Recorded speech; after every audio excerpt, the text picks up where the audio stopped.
right, thank you. Because he's If usually you here. could make an announcement down on that end of the hallway and say 187 this way. Done and done. Thank you.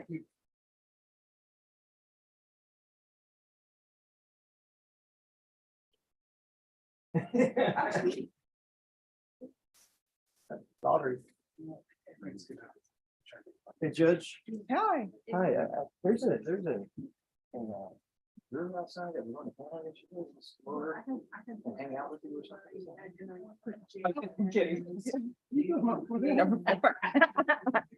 You just told me, so I had to give you something. Oh my gosh, I was like, who's this? Well, you know what's so funny? We actually had a juror who wasn't a part of the panel who wanted to be on this panel. Oh, that's hilarious. I'm like, people love the 187. They just want to come over. They just want to come over.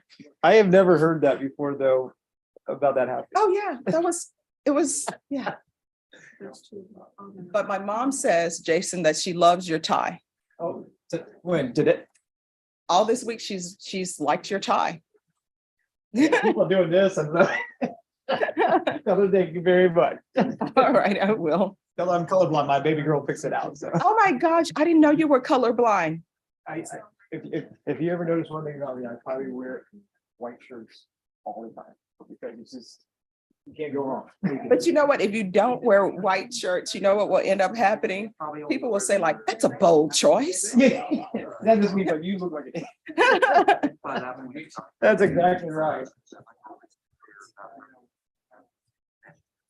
All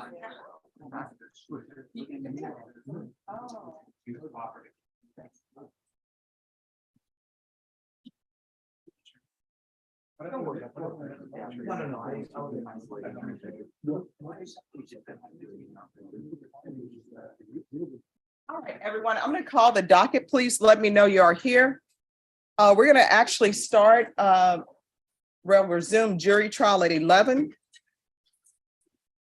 So Anthony Sanchez. Thank you. In custody, we have Mike Pettis and Isaiah Martinez. Adrian Soto. Neri Jimenez. I'm here for him, he's clearing a warrant through satellite. Okay. You're right. Are you winking at me when you say that? No, that's just a tick. Okay. Jesse Soto. Jesse Soto. Roland Gutierrez. Thank you.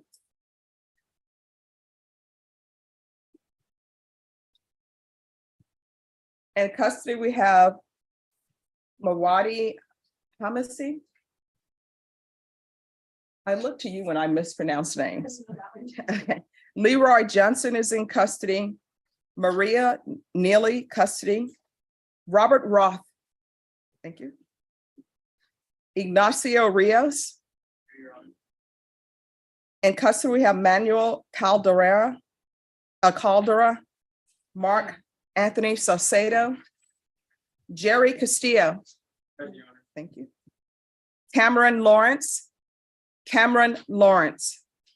In custody, we have Jonathan Allen. Jose Torres. Thank you.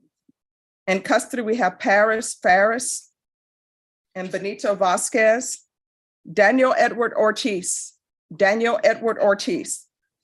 Denver Stewart. Martin Martinez.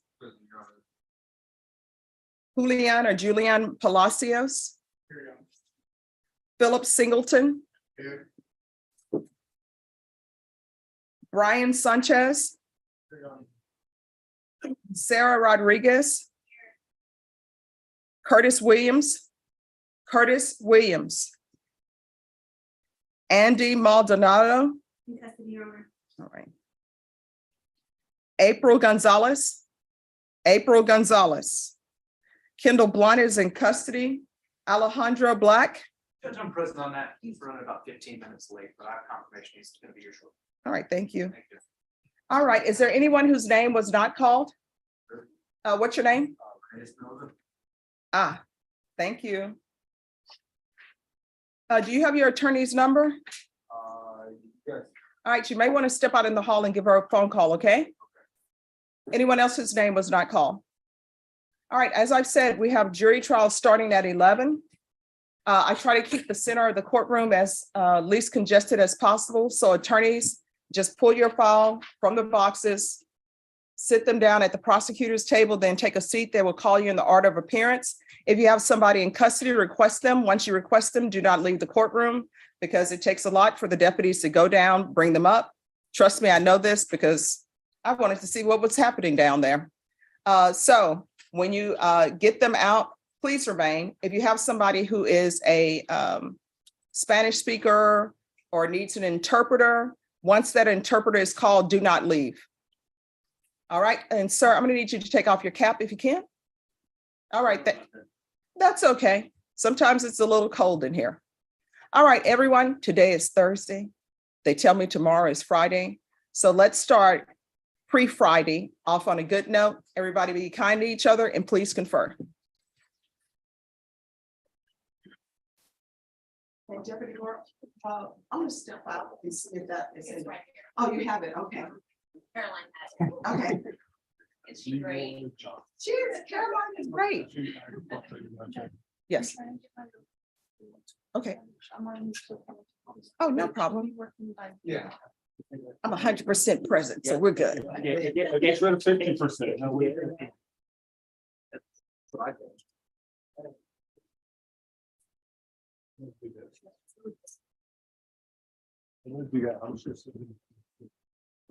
There's three of them. They get one.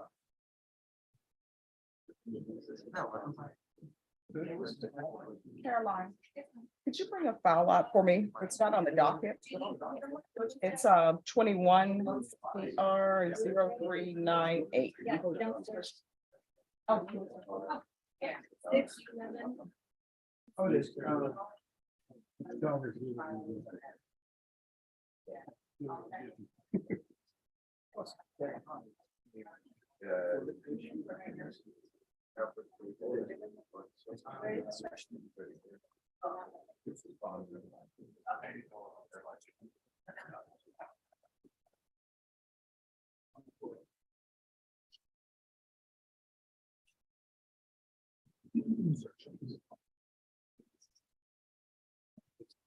Morning, all. Good morning. I have Mr. Jesse Santoya. I didn't hear you call him on the docket. I'm sure you Sorry, did. who? Mr. Jesse Santoya. Oh, I called it. Oh, yeah, I didn't hear you. I'm sorry. Okay, no problem. He has called, let me know that he's running just a bit late. He will. All right, thank you. When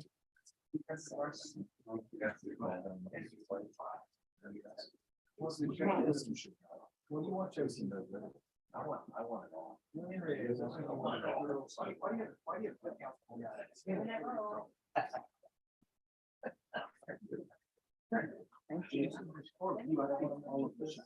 I don't know, but let me check.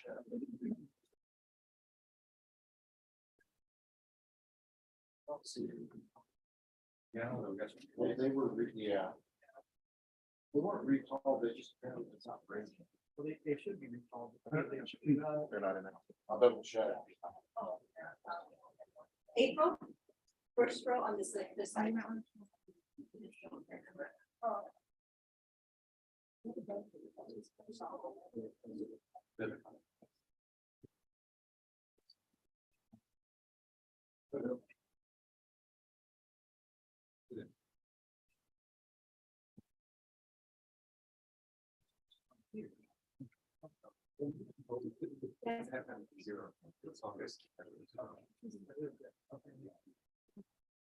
They are not.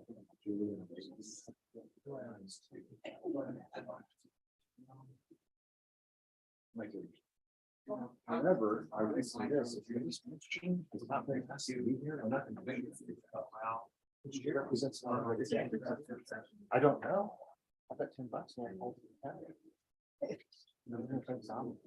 I don't know what I would sell. Although we're, I know which one it's from. They are, yeah, I don't know how that happened, was the question, but we talked about it. Hello. Well, you're on. Yeah, no, Good morning. that's how that Really good. happened. How he got. Am I supposed to be on the other side of this, yes? Yes. Making sure. That's not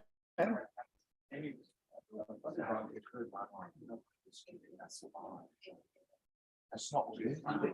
It's not good. Somebody came over. Yeah. Yeah. Ah, Yeah, was it? Really? Yeah.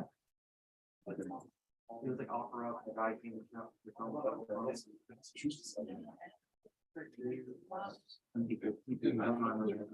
Up here. Yeah, he got, if there was a big, walked away into the cop.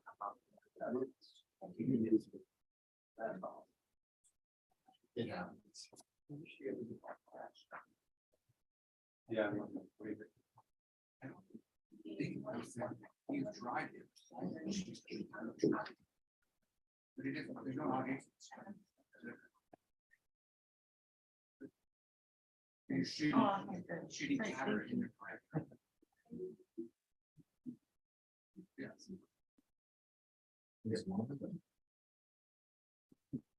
Doesn't get that shot.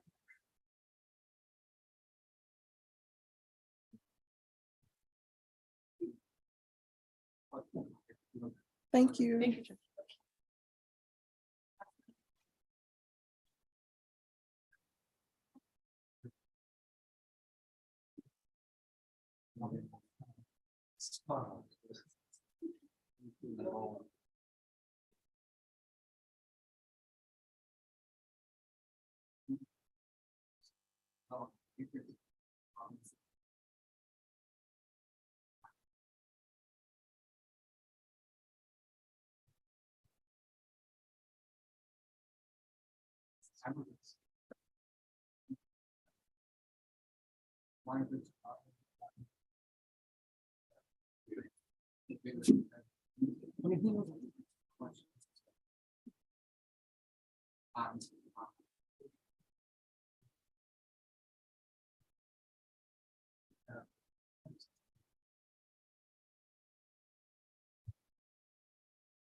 Hi, I'll call you. Just give me a second. All right.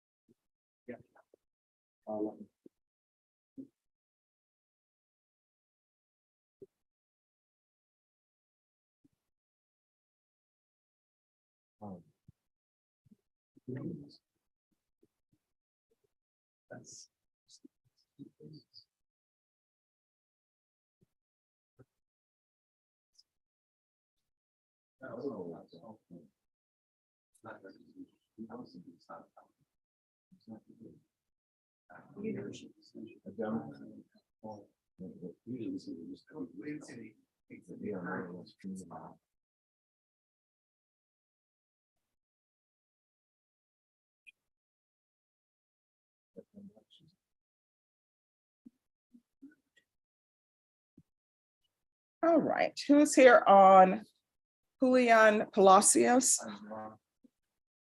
And where is, yes.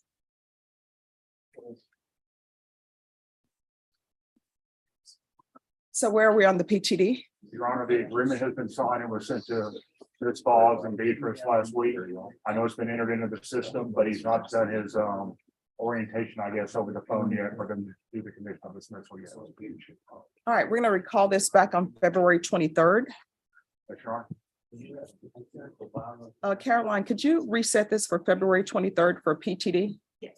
Thank you. And if it's the conditional dismissals, then we will have to reform that date, correct, Your Honor? No, if it's already been submitted. I'll be checking on it All right, weekly. If it's okay, thank you. February 23rd, if you're not in this program, that's what the paperwork's all about. They're gonna call you for your orientation. Once they do the orientation, they do a conditional dismissal and then the people. When you finish that, or when you. Okay. Oh, no. You all need to sign the reset form. Sorry, good. That's okay.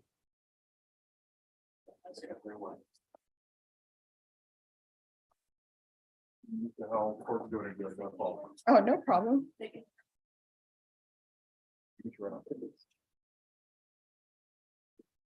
sure we're fine.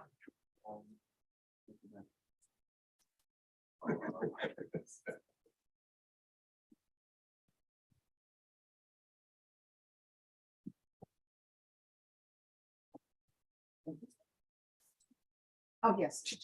I don't know why I said that word. Thank you.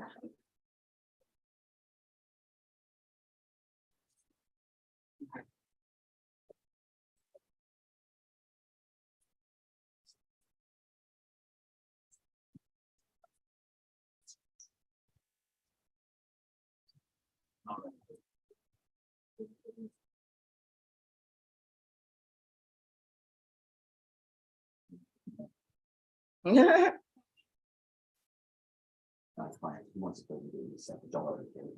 Yes. Yeah, you're welcome. Yeah. I'm ready.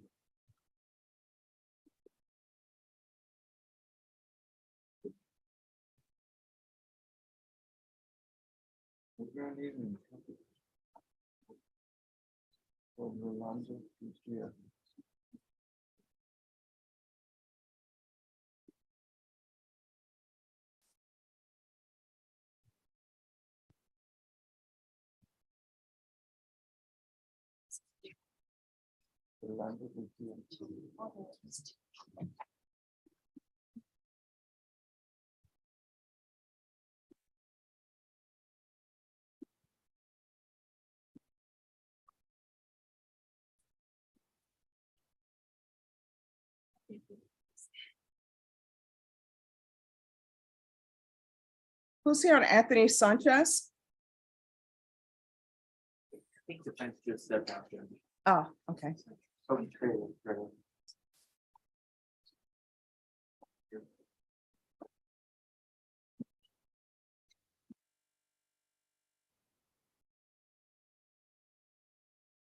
All right, the court is calling 2022 CR 7733, State of Texas versus Anthony Sanchez. Can I have parties announced for the record for the state Debbie, please, on behalf of the state, Your Honor. defense? Jason Wolf on behalf of the defendant. And are you Mr. Sanchez? Yes, ma'am. All right, Mr. Sanchez, you entered a plea of no contest to count one on December 19th. The state waived count two in the enhancement without objection. The court found there was sufficient evidence to find you guilty. You did not apply for community supervision. According to the plea bargain agreement, the state was proceeding on count one. Punishment is to be assessed at 2 years in the prison. There's a $1,500 fine, no application. Are you ready to proceed with sentencing? We are, Your Honor. Anything you wish to say on behalf of your client? No, Judge, we just ask that you follow the agreement. He's prepared to pay the price for his actions. All right. The court will sentence you to 2 years in the prison. Give you credit for any time served. There's a $1,500 fine.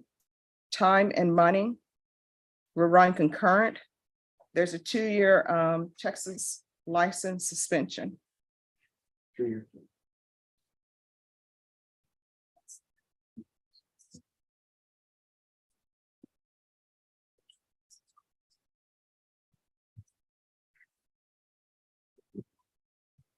Is there anything else from either side with regard to sentencing? No, Your Honor. All right, Mr. Sanchez, I'm showing you what's entitled Trial Court Certification of Defendant's Rights to Appeal. Did you review that document with your attorney? Did you understand it and did you sign it?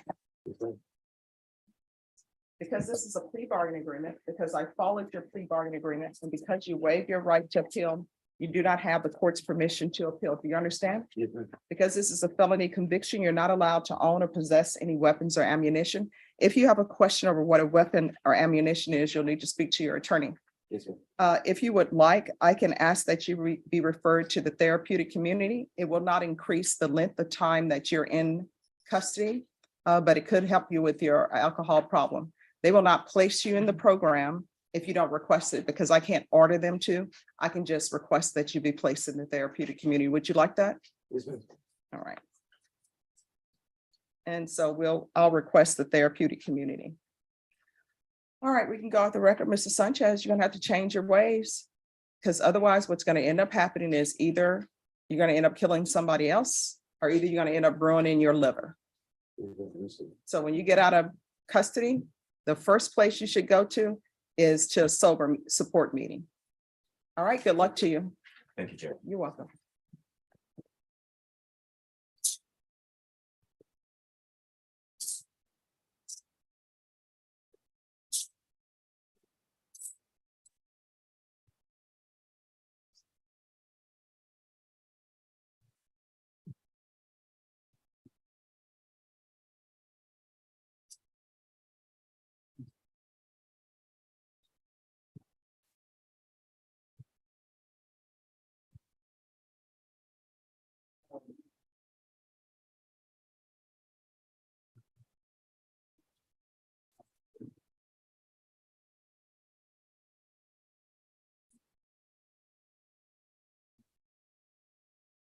right, and Norma, they have not come.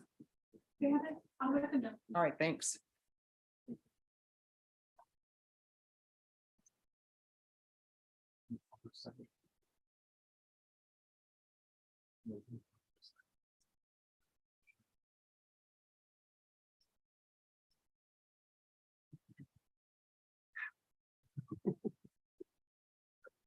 Let's go back to.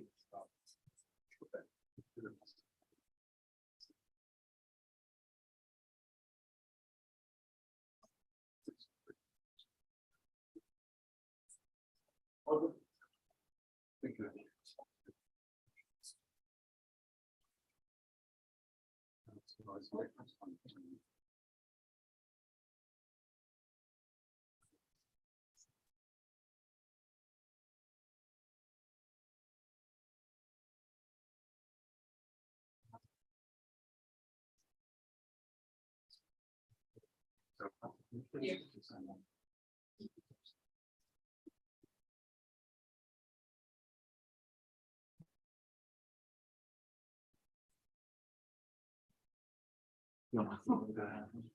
You want to see if anybody comes in?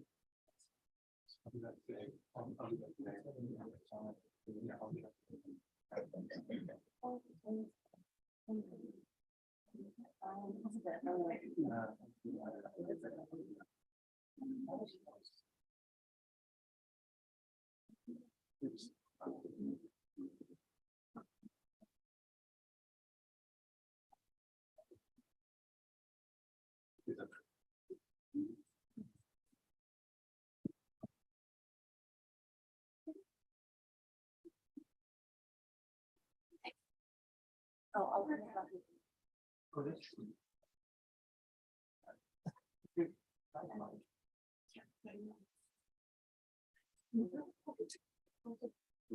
And Norma, could you call Judy Wimmer and tell her she needs to be here? Yes. That's fine.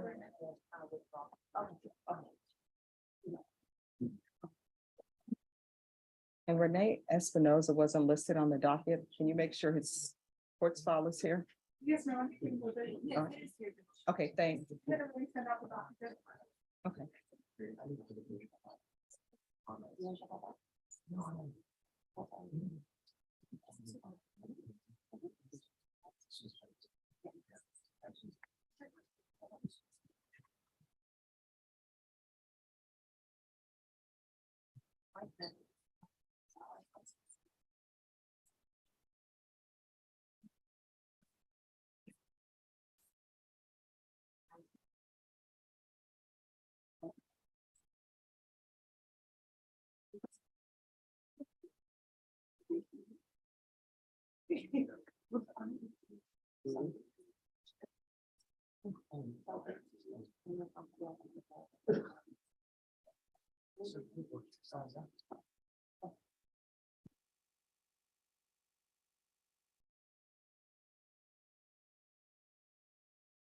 Hi, sure. Oh, what are you approaching on? It's kind of off talking. It's Oh, Kayla Connor case. mhm, You gave her till tomorrow. to mhm, Move back here. yes. Okay. Oh, then a motion to revoke is gonna be filed against her. I just was gonna see if we could give her any more time. No. Okay. that's great. All right, no Thank you. problem. Thank you. You're welcome.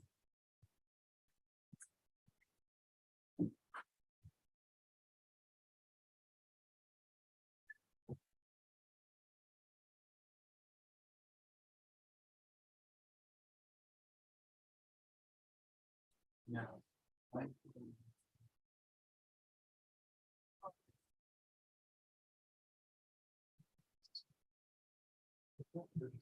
Yeah.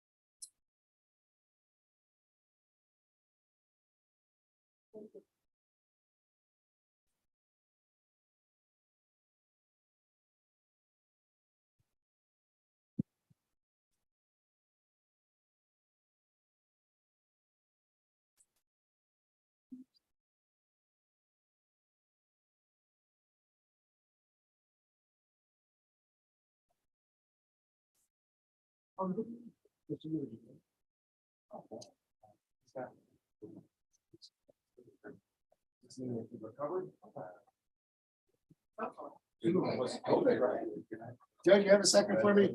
Yes, You've got Neri Jimenez on the docket today. yes. He's downstairs in the satellite office because he had a county court 7 or 13 case. So he's being present, so he'll be right up here afterwards. I'm not his attorney on that. It's Neil Kalfas. I just, as a courtesy. All right, thank you.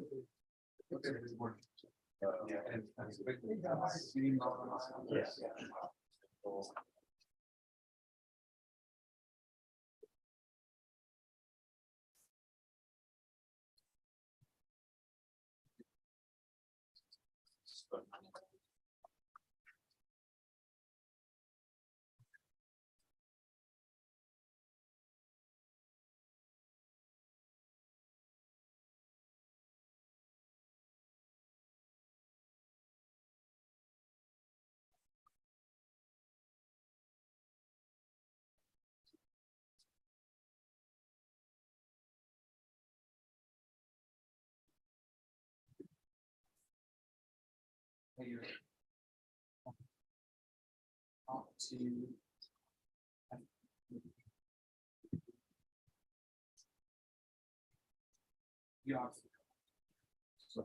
I mean, a little bit about it. Oh, the interpreter, you here? Oh, come forward.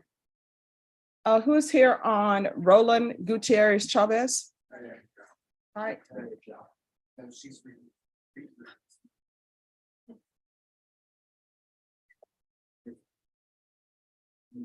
oh, he's in the center.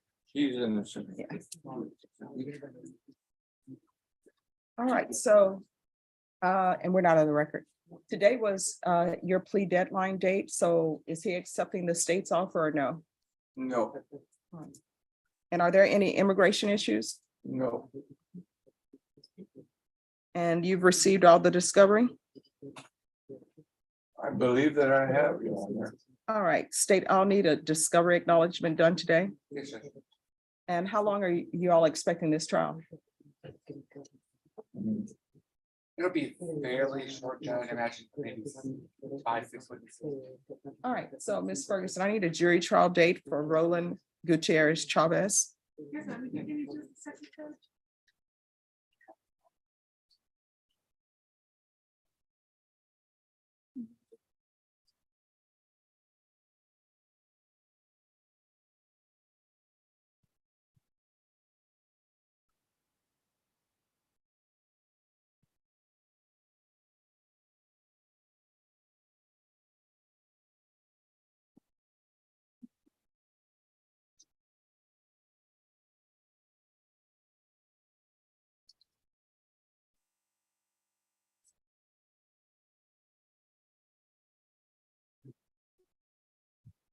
My system's just slow.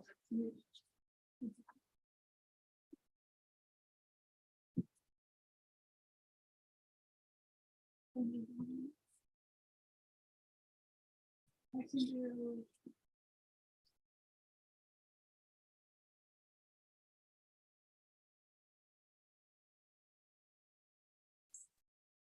I can do March 13th. All right, your jury trial date is going to be March 13th. The court will not consider any plea bargain agreements in this case without good cause. Otherwise, you'll have to plead open to the court. Your Honor, March 13th is spring break. I already have a vacation pre-planned to Disney World. That trip has already been paid. Can I take your place? Because I can have a visiting judge and I can go. Sometimes people say Disney trip is not so much for adults, that it's more stressful for them. So I could take your place on that. If you want to take care of 7 grandchildren. I'm sure. on it. I will do it. Is there anyone here who practices civil law? Can somebody draw up this contract? All right, Ms. Ferguson, can we move it off the 13th? 28. 28th? Okay, Judge. Thank you. All right, so we'll do March 28th. Thank you very much, man. We'd be excused. After he signs the reset form, you're excused. Yes. All right, thank you.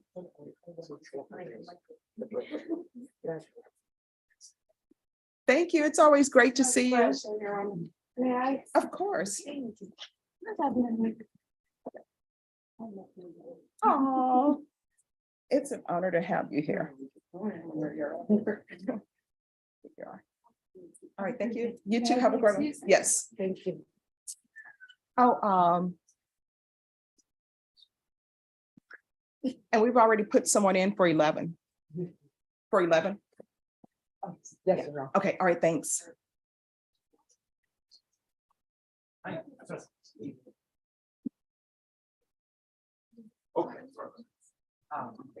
So.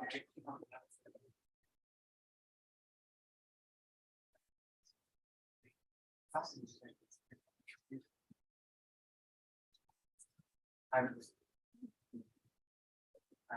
Okay. November. I don't know.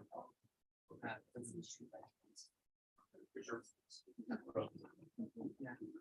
Well, one of them for sure. Oh, I don't know.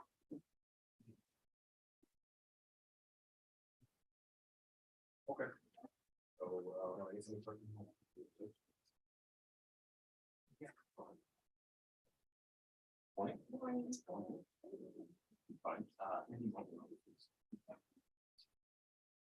Always glad when my.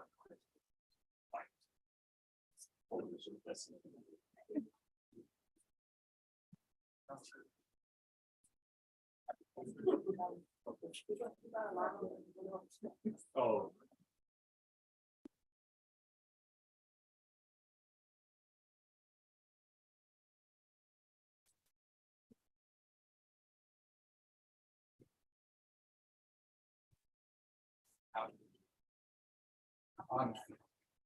Little more of a.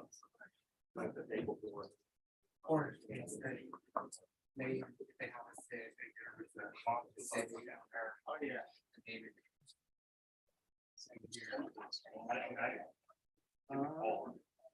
I mean, I can.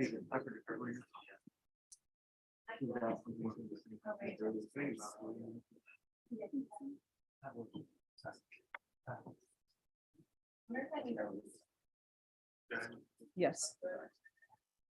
I feel so weird being this side. Maybe something. Oh, I need that.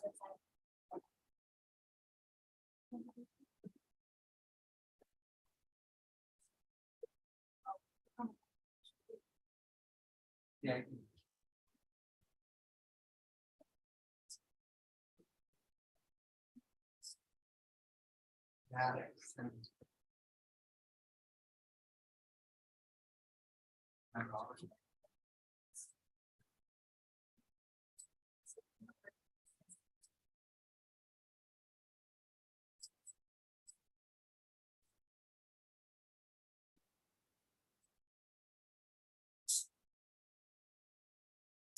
Nora, did you get the latest email?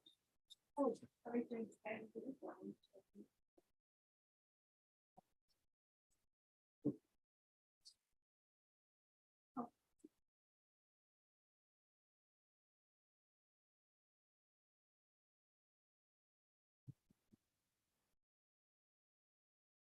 What the other ones are saying? Mhm. So make sure that that transfer that I signed off to, that it's rescinded.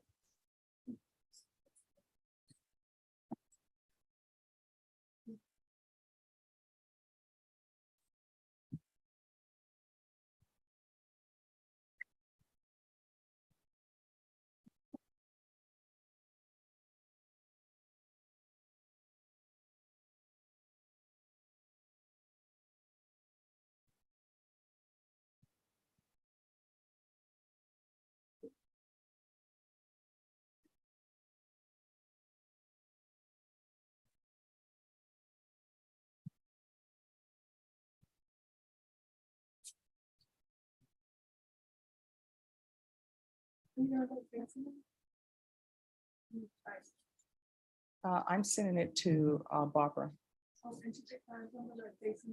Yes, I will.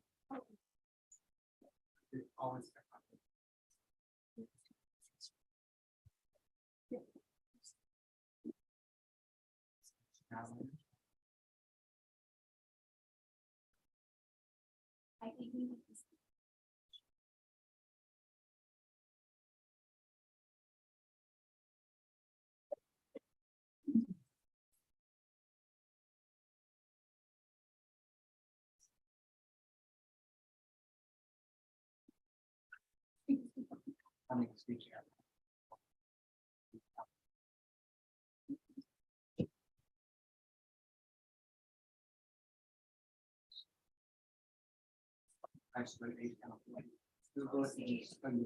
And Norman, on these cases, I need an attorney appointed ASAP.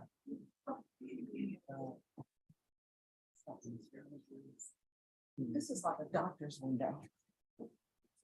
All right, who's here on Jose Torres? All right, and where is Mr. Torres? Right there. Come forward.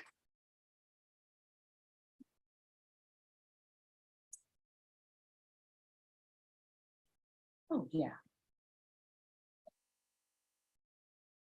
Oh, I guess I can probably just.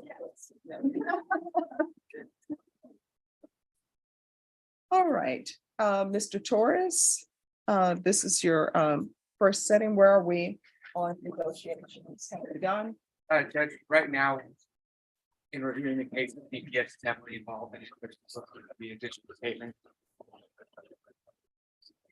Those CPS records up until now have not been ever requested, and so I'm in the process right now of emailing to have those. But once I receive those, usually we get pretty quickly, and I review them, I can make an offer and that setting, but everything else, all the other discovery appears to be in line. I need to do the forensic interview.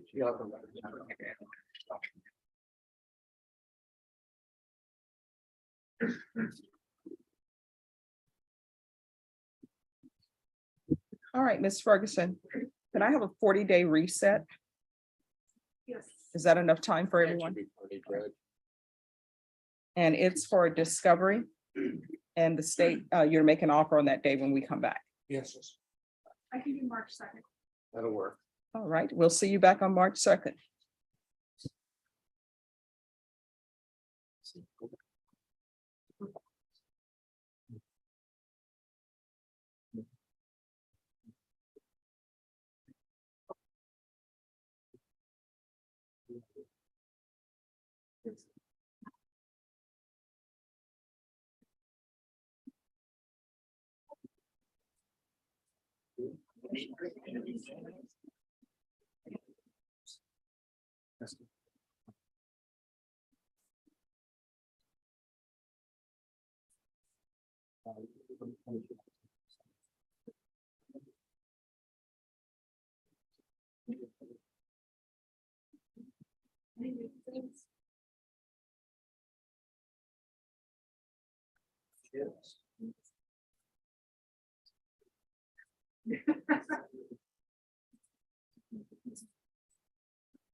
Yeah, much.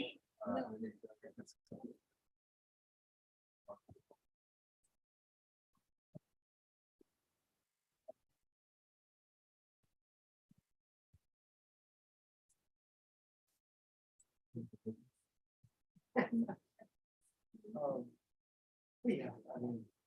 So that I do know.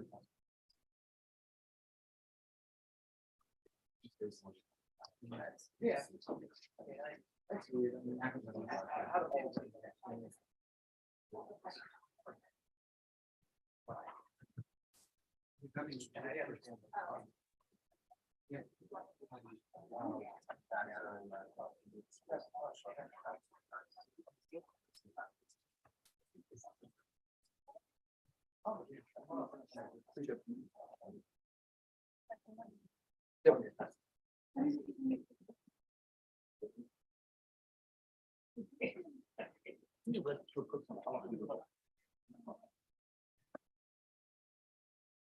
Wood. Good morning. Top of the morning to you.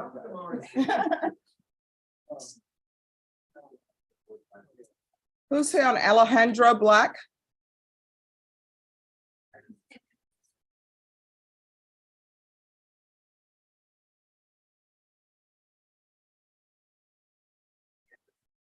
All right, so we're here for you to get your jury trial date, correct?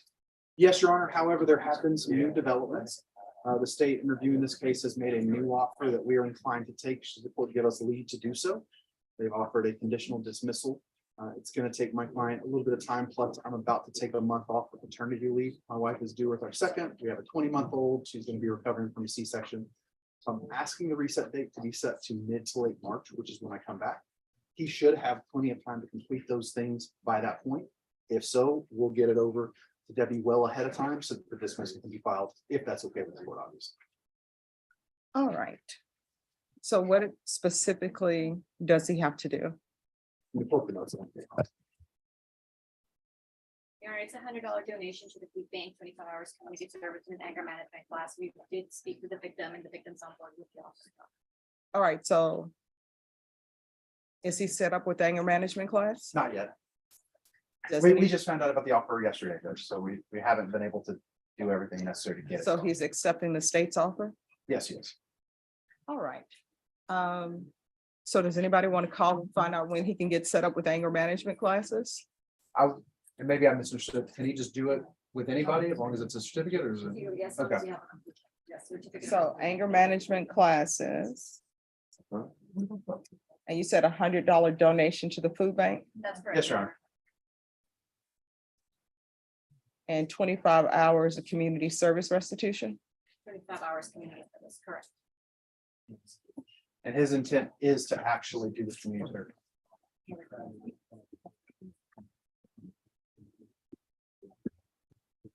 Ms. Abrams, do you have information on an anger management class for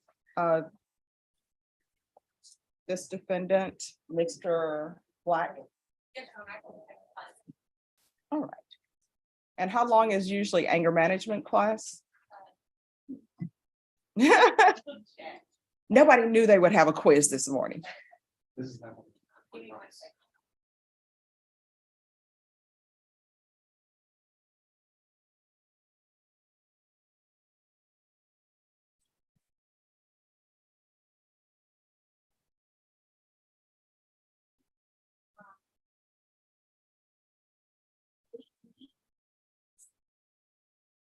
Can we take weeks and take weeks?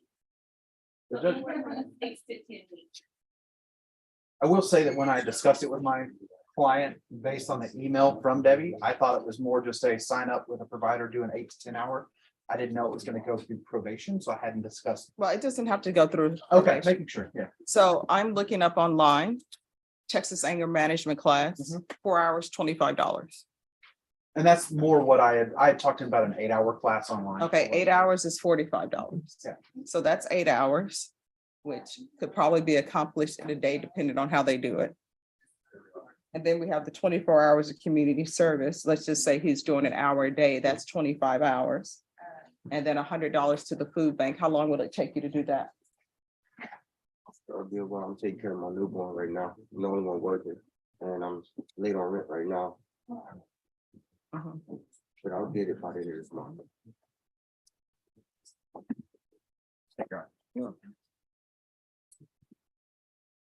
My expectation for what it's worth does is that well before I'm back from paternity leave, he'll be able to complete things.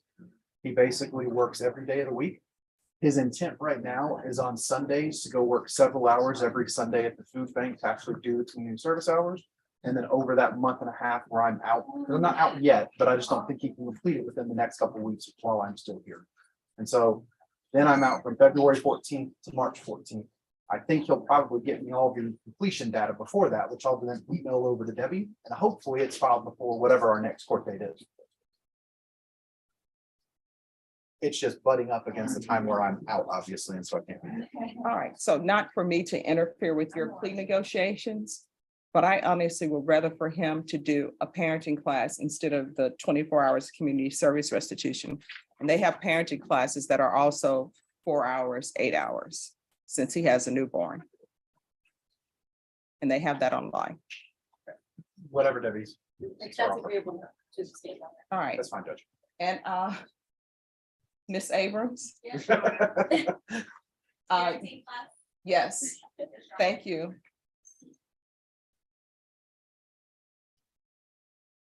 Normally, I do not interfere in plea negotiations because this is, but for me, I have to make the decision on whether or not I accept the plea or not. And for me to accept the plea, I would prefer you do parenting classes since you have a newborn as opposed to the 24 hours. We have no 25 question hours. that change. Your Honor. Okay. All right, Ms. Ferguson, can you set this for the first week in April? That'd be perfect, Judge. Hopefully we won't even see you back. We'll get everything to Debbie beforehand. Please. Okay. All right, so we're gonna come back on April 3rd. Yes, ma'am. Thank you. You're just, bam. Thank you. Your Honor. Maybe with the excuse. Have you signed the reset form? Yes.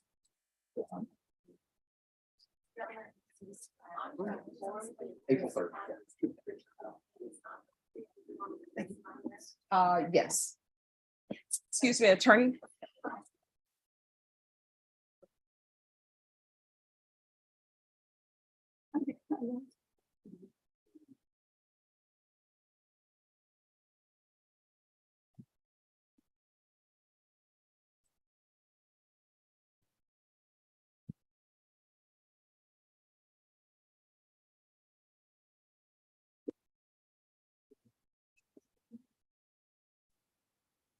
Here.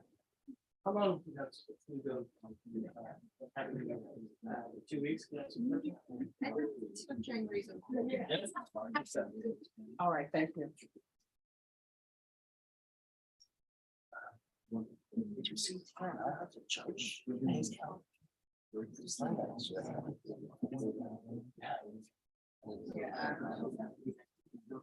Who's here on Andy Maldonado Rivera? All right, if you can come up.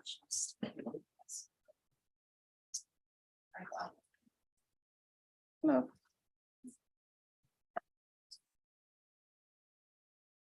All right, so we're here for discovery. So what's happening? So last setting, reached out to who I thought was still gonna be the detective on the case from Kirby, but she's no longer employed with Kirby PD. Mhm. So the chief of police from Kirby, only to be assigned to another case, it's regarding a cell phone extraction. I followed up this morning because I still have not received it. And I haven't heard back. The other issue, Mr. Kettner has asked me to look into, and we've looked into it, is additional ethical disclosures as it relates to initial lead detective on the case, Kirby PD. We provided an initial disclosure. He provided us information, which essentially acknowledged of the disclosure, of additional information that we weren't aware about. And then after that, we've reached out, and this is all, I talked to the ethical disclosure chief today, that she's reached out to the other, basically all Bear County agencies to see if there are any other disciplinary actions, but she hasn't received anything back yet. All right. So are those the only discovery issues? Yes, Judge, the DA's office has done well. I think they're kind of hamstrung because they are dealing with a couple of different kind of moving parts. I didn't know if there was a way that we could, I guess there's not really a deadline, but I don't know if you have any idea. Oh, I'm gonna give a deadline. Oh, okay, yes, ma'am. All right, Ms. Ferguson, can I have a 45-day reset on Mr. Maldonado, please?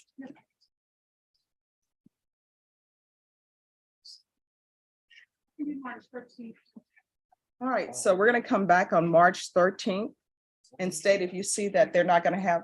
Judge, that's spring break for my granddaughters. Could we do either the week before? or the Do you week after? see all these grandparents? Do your grandchildren want you with them? Or They may not, but I y'all gonna ruin it for the parents? Y'all just gonna come in and spoil the grandchildren? just need to be ready. Well, I already spoiled them. Goes without saying. but- And then your children are wondering, why were we not treated this way? And that's life, right? Yeah. All right, Thank you, Judge. Yes, 20. all right. So March 20th. Yes. So this is what's going to happen on March 20th. State, if you see before we get to that date that you're not going to have that information, then you all need to, well, state, you need to subpoena witnesses and have them brought in and they can explain to the court why we don't have these items. As it relates to both of them, Judge? Yes, because, and when I say both of them, I understand that it takes time for a cell phone extraction, but I want to make sure that it's actually being done. So if your report is, I'm not so worried about the cell phone. I think I'm going to get that. okay, The concern I have is the ethical disclosure. This is based on something that he had knowledge of, Mhm. that's on the civil side, that are allegations, there's no criminal case pending. So we might be looking for something that doesn't Well, necessarily exist. is the civil case pending or what? It hasn't been resolved as far as I'm aware. It's a protective order. What happened, Judge, and I can update the court, the ex-spouse of the detective went to the DA's office and they filed the emergency, the ex parte protective order. It was set for a hearing within about the last week. I don't remember exactly. That hearing was dropped. So I'm assuming this happens a lot with protective orders that the parties kind of worked out their own arrangement. There were very serious allegations made in the affidavit supporting the emergency protective order, including what I would think fulfill the elements of injury to a child. It was actually the spouse was seeking the protective order on behalf of one of their shared children. So we also want to be sure that there is no injury to a child case against the detective that's sort of floating around the DA's office. There is no criminal case pending, and he obviously has the information. Yes, And so I don't want to subpoena, I don't know basically who I could subpoena for an ethical disclosure for next thing. The cell phone, I understand, Okay. of course. I guess we know that the last that we heard, she's working as a detective, is working as a deputy constable, I think in precinct 3. And then she went to China Grove from Kirby, so that's. all right. 3 So it sounds individuals. like defense, you have your information that you need. Well, except we don't know the disciplinary records behind those moves, right? If there are any. Okay. If there are any, right? So Yes. that's kind of the issue. So we disclosed what we have. He's probably disclosed to us more than we necessarily knew that we have. But the cell phone I will for sure 100%. All right, we're gonna come back on March 20th. Thank you. Judge. Marjorie, thank you, Judge. Thank you. Did I see the bottle of Hamsi?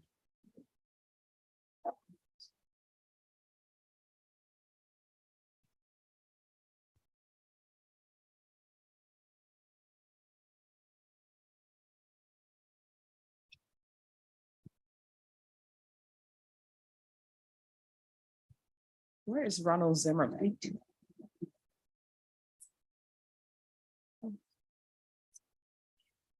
Laura Metzel, it's always a pleasure to see you. Thank you, Judge. Always a pleasure to see you too. Thank you.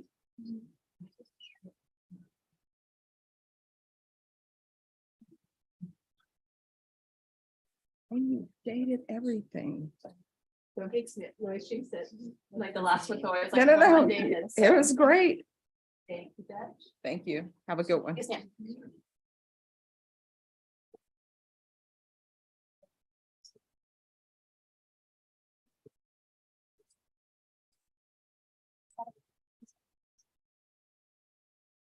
Who's here? Who's he here for?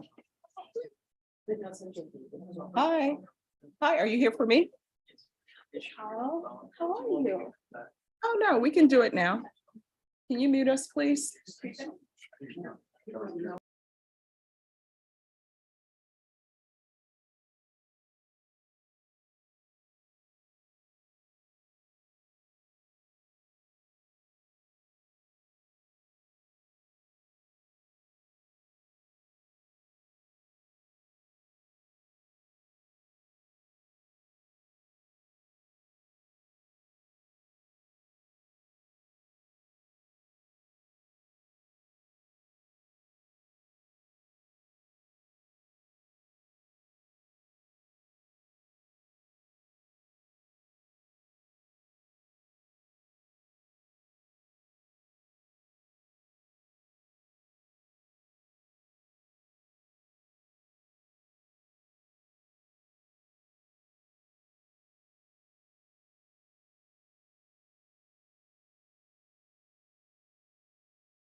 All right, you can unmute us.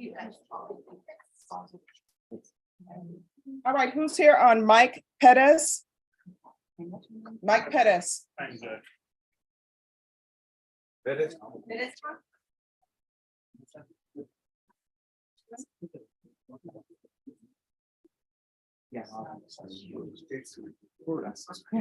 Okay, thank you.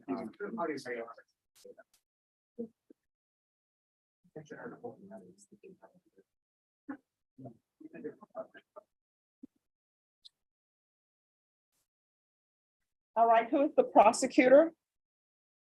The court is calling 2022 CR 1058 and 2022 CR 10586, State of Texas versus Mike Christopher Pettis. Could I have parties announced for the record for the state? Daniel Escobar for the state of Texas. Defense? Orlando Castano for defense. And are you Mike Pettis? Yes, Your Honor. All right, you entered a plea of guilty in both of these cause numbers on December 16th. The court found there was sufficient evidence to find you guilty. The court deferred finding of guilt as you've applied for deferred adjudication. According to the plea bargain agreement, punishments be assessed at 10 years in the prison, and the state is opposing your applications in each cause numbers. Have both parties had a chance to review the PSI report, state? Yes, Your Honor. Defense? I have, Judge. Are there any witnesses from either party? I have one witness, Judge. All right. None from the state, Your Honor. All right, All right, any objections to the PSI report, state? No. Defense? No, just some additions or corrections. All right, and what are your corrections? In regards to his usage at the time, it says he was not under the influence. Speaking with him, he says that no, he was consuming alcohol and that he was under the influence of Xanax. Okay. Additionally, it states that he was living with his common law wife at the time, and that he would return to that situation. That is incorrect. He would be living with his parents, and his wife is here to testify. All right. All right, defense, call your witness. We call Virginia Rodriguez.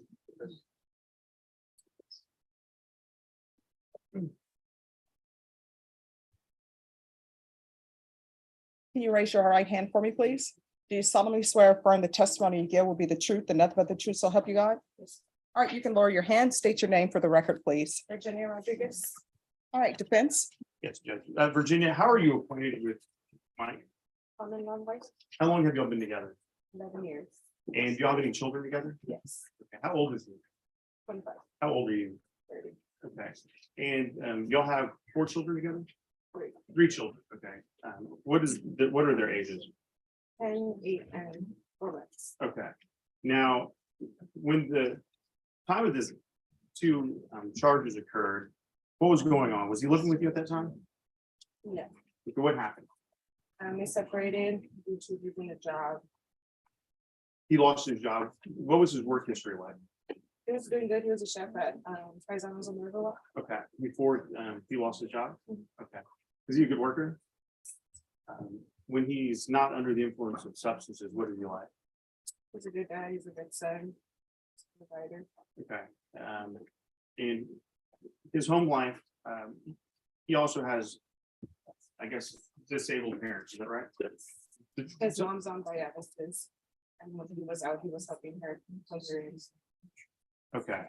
Now you said he lost his job at the time this occurred, right? Was he abusing some substances? I believe he was on pills. You believe he was on pills? Or you're not sure exactly why?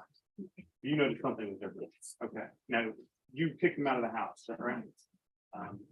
And when you kicked him out of the house, what happened? He was doing his own thing. All right, I'm sorry, you're gonna need to speak up loudly so the court reporter can hear. He was doing his own thing. Okay, when you say he was doing his own thing, did he kind of spiral downhill? Yeah. And describe that to me. I was when we talked to him as much. Okay. And so when you found out that this happened, how did you react? I was in shock because it's not out of his character. It's out of his character to do that. Okay. You were surprised? Yes. Did you expect him to do something like that? No. Okay. Has he ever been to the penitentiary before? No. If he were to be granted probation, you think he would be successful in completing that? Yes. Why is that? responsibilities, his parents, his mom. We had responsibilities before this, right? Yes. What's gonna be different? As a newborn child. His mom has not, her health is not as good as was with your boy. Do you believe that this has been an eye opener? Yes. Do you believe that he would benefit from some type of substance abuse treatment? Yes, you are. Is he motivated to do that? Yes. How do you The know? conversations we've had. So he's motivated for health. Okay. Now, again, if he were to be released on probation, he would not be living with you. No, He would be living with you. his parents. Okay. And his parents are his mother and his stepfather, correct? Correct. And they're both ailing, Yes. and the father has Lou Gehrig's disease. or- Yes. Okay, so he would be providing for both of them. Do you live nearby? I do. And so would you be able to offer him support, Yes. make sure he's on path? Yes. The pass the witness check. State. No question, sir. All right, I have a question. Are you the same person who's the complainant in the assault family violence case or no? Who's I'm the not- complainant in that case? I'm not aware. That was a case, I believe it was dismissed. No, I'm talking about the one, what I'm looking at on his history. I'm talking about the one where he received probation for 2016. Were you with him in 2016? You can speak. Yes. Are you the person who was the complainant in this assault bodily injury merit case? And then in 2020, there's a violation of bond and protective order. I showed that it was dismissed, convicted of other. Was that related to you as well? So. All right. Any other questions? No, Judge. Anything else? The only other thing is there was an assault family second offense that was back in 2020. Where was that you, were you the complainant? Yes. No further questions on the stand. All right, thank you. Any other witnesses from either side? No, Judge. All right, Mr. Pettis, you can step in this. All right, the court will hear argument. Judge, both of these cases are very serious. It's two aggravated robberies that occurred, I believe, on the same day, pretty much back to back. We put both victims in hell for their life, affected both of them greatly. According to the PSI, both of those have explained that they experience anxiety now, that it's how they are at work, and it's an experience that they've never had before. We understand that there may be substance abuse issues here, but at the same time, the defendant, through his actions, to put several members of the community in jeopardy. I think we believe that PDP would be appropriate here. All right, defense. Yes, Judge. So we're asking that he be placed on deferred adjudication. He would be subject to the full range of punishment, 5 to 99. He's not been in the penitentiary before. I believe this is an eye opener. I believe that also substance abuse treatment would be appropriate, and that would continue his incarceration, which he has been in custody since this offense. At the time that this offense was committed, he was under the influence of Xanax and had been consuming alcohol. I believe that this opportunity would be good for society, and that it would allow him to show the court and the world that he's able to be a good, productive member of society. And if not, on the first violation, Judge, you would have the ability to sentence him to the full range of punishment. All right, Mr. Pettis, is there anything you wish to say? All right, the court will deny your application in each cause number. The court will find you guilty in each cause number. In each cause number, the court will sentence you to 10 years in the prison. There's affirmative finding of deadly weapon in each cause number. Court will give you credit for any time served. Each case is to run concurrently, and the court will take in consideration 2022 CR 7825. Did you review with your attorney the document entitled Trial Court Certification of Defendant's Rights to Appeal in each of these cause numbers, and did you sign it? Because this is plea bargaining agreement, because I followed your plea bargaining agreement, and because you waived your right to appeal, you do not have the court's permission to appeal. Do you understand? All right, we can go off the record. Mr. Pettis, I did listen to everything that was presented to me, and I understand the issues with your parents, but sometimes, our actions are our actions and there are consequences for it. So I hope everything works out with your father. I hope everything works out with your mother. This is not the end of your life.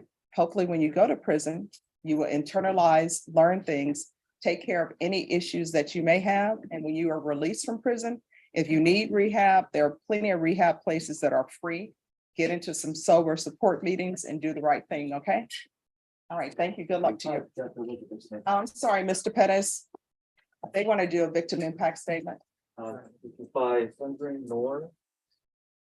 He said, after experiencing this horrifying event, I was unable to sleep properly and got angry so easily with my family members. It scared me if any stranger came close to me. The initial days were very difficult for me and my family members. One of them stayed with me all the time. In addition, while sleeping, I suddenly woke up and was unable to breathe.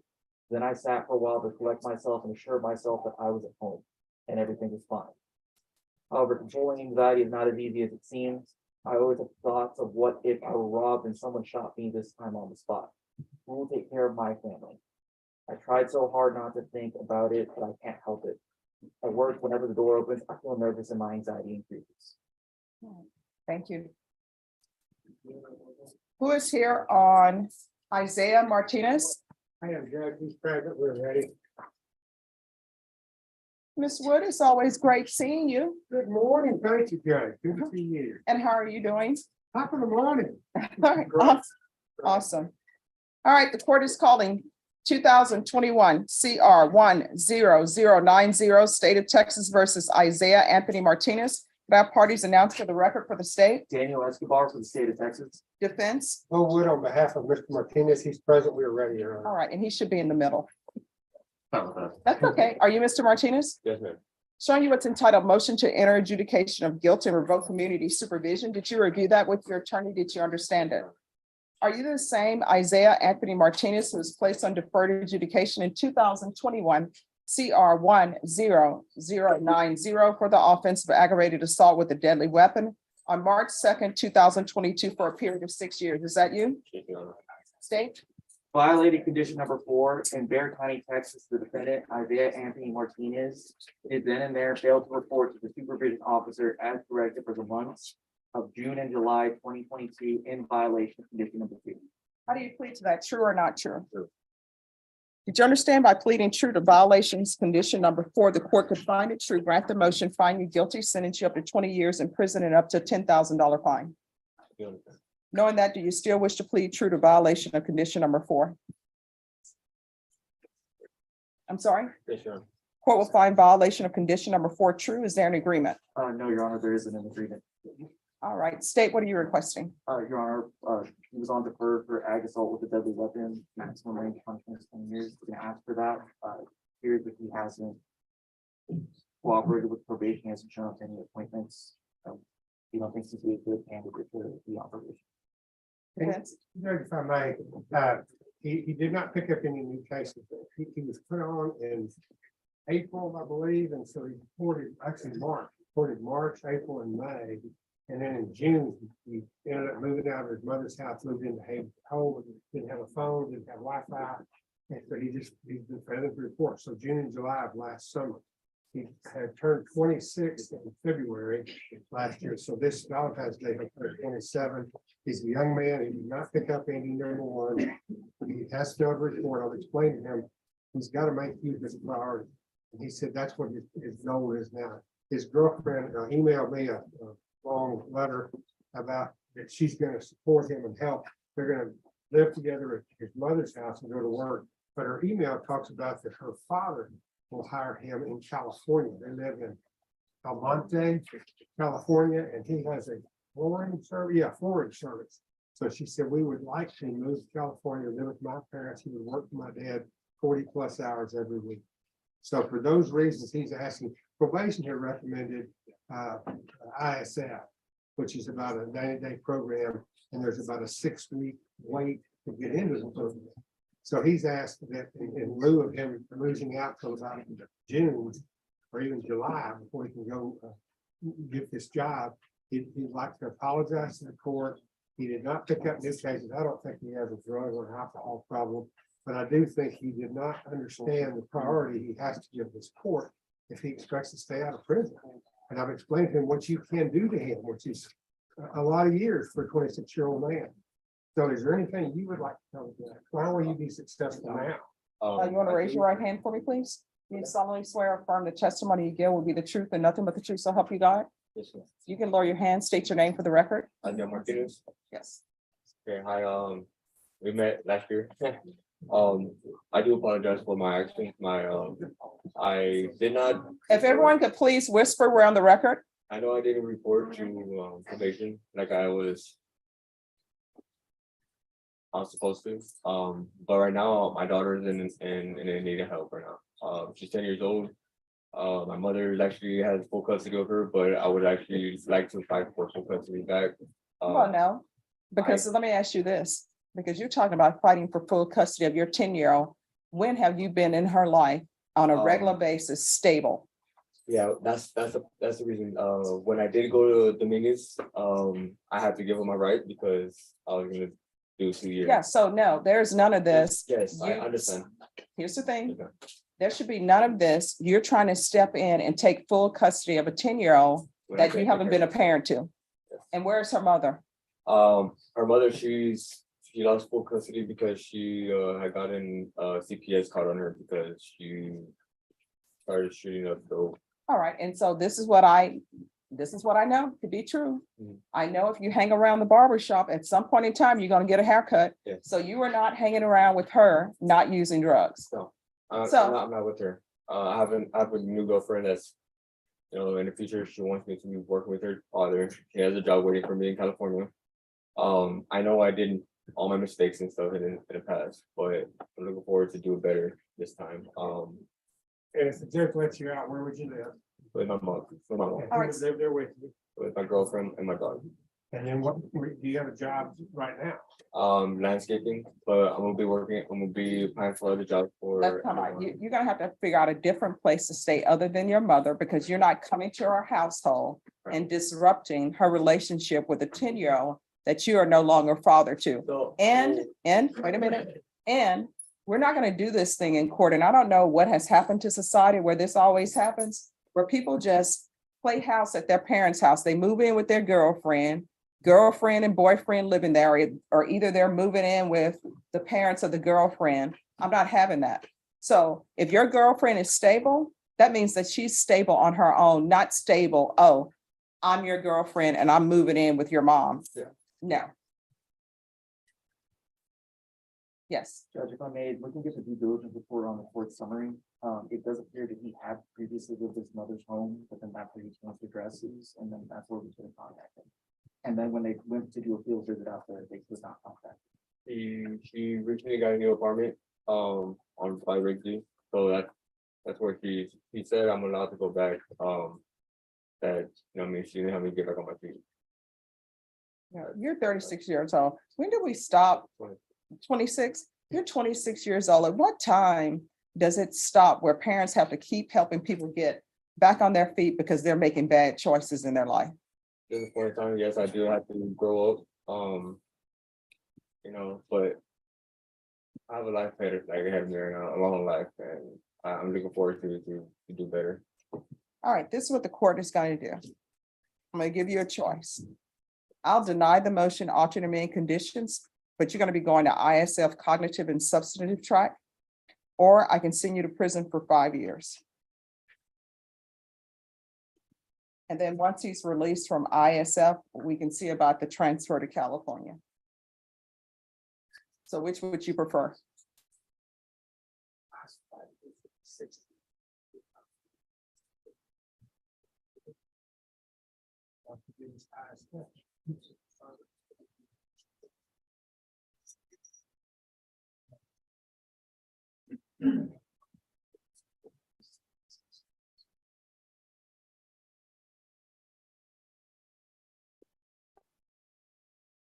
Probation.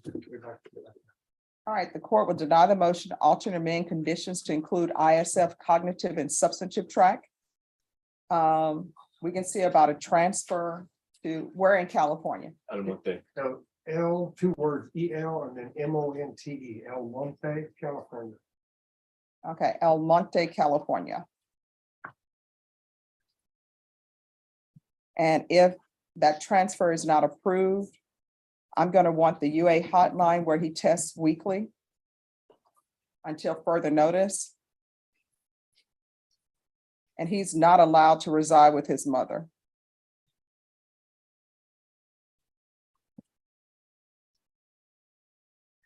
And if you can't find housing, then you're going to be at Haven for Hope. And I'm going to want field visits upon release 3 times per month. And then probation, if you see that less is needed, I'll leave that up to your discretion. Is there anything else? No, Your Honor. All right, you need to do better. And since your mom has your 10-year-old, maybe you need to start sending some child support money to her. I mean, that's not laughable. 10-year-olds are expensive. Thank you, Bo. Thank you, Judge. Good to see you. You too. Who's here on Kendall Blunt? All right, what is happening with Mr. Blunt? These are Meredith, as I think the next 3 defendants we have are all Meredith's cases. She's stuck in all that mediation, so that's what I'm here covering. So discovery, she got it just prior to Christmas, I believe. She's still going through it.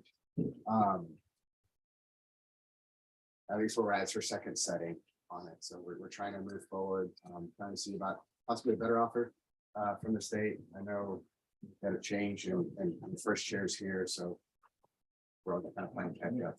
All right, Ms. Ferguson, on this case, I need a plea deadline date for the first week in March.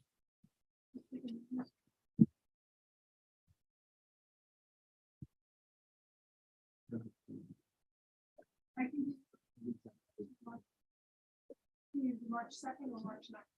March 2nd is a plea deadline date. Thanks, Meredith. All right, thank you.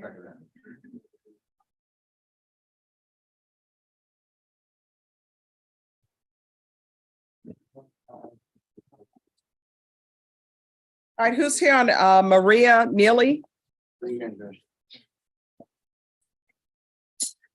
right, what's happening with this case? So I talked to Garahan about this. They're still trying to make contact with the next of kin so they can formulate an offer. All right, Ms. Ferguson, if I can have a 1-month reset on this case, and by that time state you need to make an offer. February 14th. All right, Valentine's Day, is everyone okay with that? Sure, just spread the love. All right, don't have your spouse blame anything on me because you're here on Valentine's Day. All right, so I will see you all then. That's the next one, South State here for that too. Yeah, okay, yeah, that is. Let me just write this in the file. As I'm trying to text Meredith what's happening with her thing so that I have to remember. That's why I have my phone. No problem.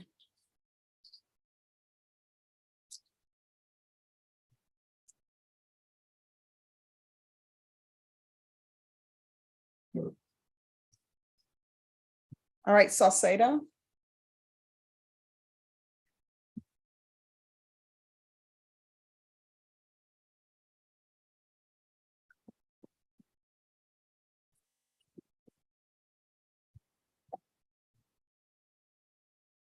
In this one, it's a first setting. I talked to Jason, not Garahan, Jason. Okay.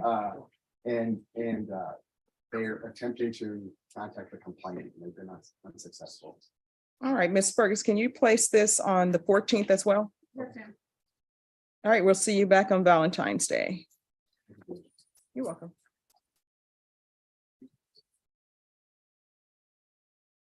I believe that concludes the Chacon docket, so may I please meet you? Yes.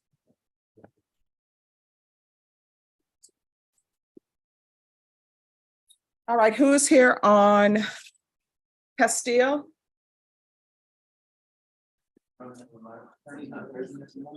She just stepped out. All righty. Who's here on Hamacy? I am, Your Honor. All right. Has your client been evaluated? I am not aware. It was ordered by Judge Carruthers. All right, Ms. Ferguson, has the evaluation been done?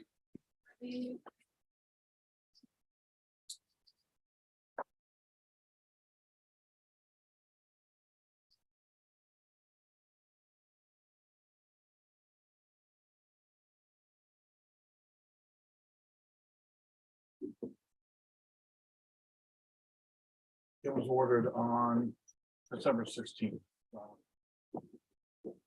Yes.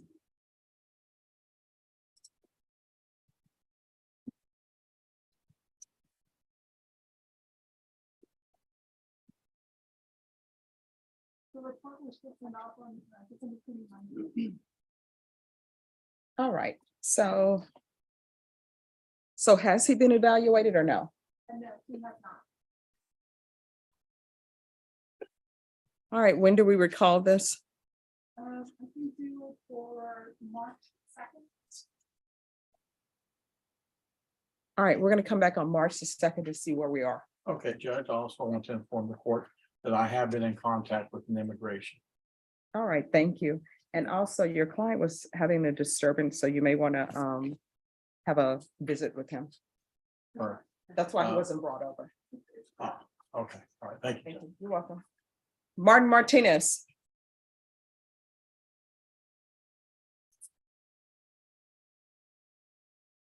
All right, have you received your offer from the state? I did receive an offer today, Your Honor. We'd asked for one reset. I want to get some additional information to them and make a counter offer to them. We can get one additional pretrial day. All right, Ms. Ferguson, can I have a 1-month setting for a plea deadline date, please? All right, February 14th, we'll see you back here. That's your plea deadline date. After that, the court will not accept any plea bargain agreements without good cause. Otherwise, you have to plea open to the court. Do you understand? I would tell the court that on that week, I'm probably going to be in trial, Judge. I was wondering if we can set it the week of the Well, let's- 6th to the 10th. Let's see if you're in trial, because sometimes Yeah. I things understand. happen. Yeah, I do have a special setting, but yes, sir. I Okay. understand. All right, we'll see you on the 14th. You need to get a reset form. Who's here on Paris Farris?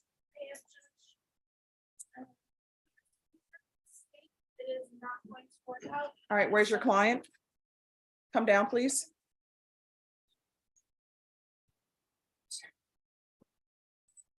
Have you received all the discovery? I believe so, Judge. If anything additional comes up, I'll get with the state. All right, state, did you make an offer? We did, Your Honor. All right, Ms. Ferguson, you can recall this back in 3 weeks for a plea deadline date?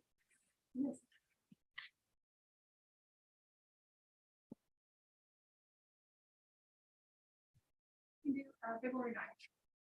All right, we're going to come back on February 9th. On February 9th, you need to let the court know whether or not you're accepting the plea bargain agreement from the state. If you choose not to accept the plea bargain agreement, the court will not consider any plea bargain agreements without good cause. Otherwise, you'll have to plea open to the court. And at the next sitting, I'm going to need an acknowledgement of discovery from both parties. Thank you, Judge. All right, thank you.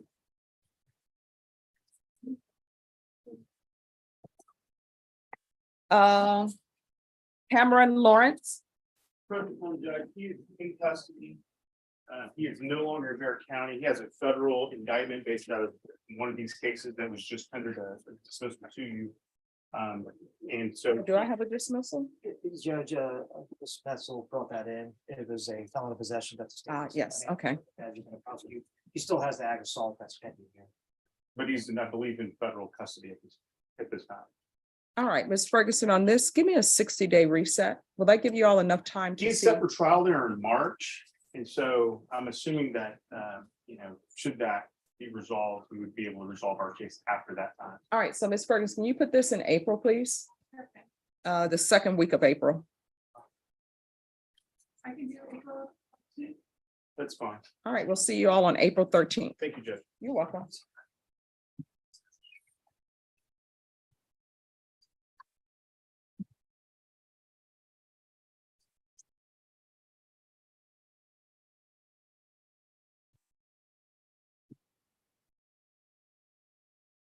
Who's here on Denver Stewart?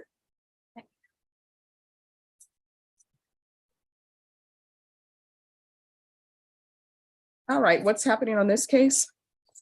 Yes, Your Honor. The first thing we need to resolve is a motion to substitute was filed, I believe, a week ago to be able to put me as the attorney of record on Mr. Stewart's case. All right, Caroline, do you have a motion to substitute on this case? It's 2022 CR 6778.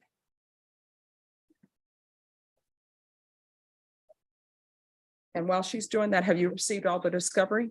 Not yet, because I'm not the attorney of record. Okay. I did review the file this morning, and Mr. Villarreal and I do have a couple of matters to be able to let the court know about with regards to discovery. All right, what are the matters? So although the complaint in this case is technically an adult thing, there was referral made to CPA, so I don't know what the extent of that is, but it's referred to in the report, so I requested those this morning.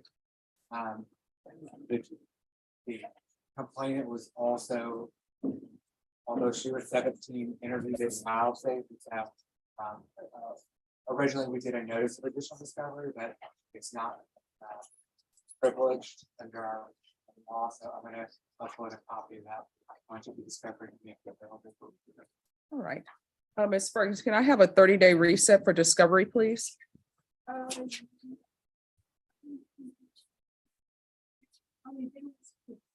right, we'll come back on February 16th, and the clerk has printed out a motion to substitute. Do you have any objections to this attorney substituting in? No. Okay.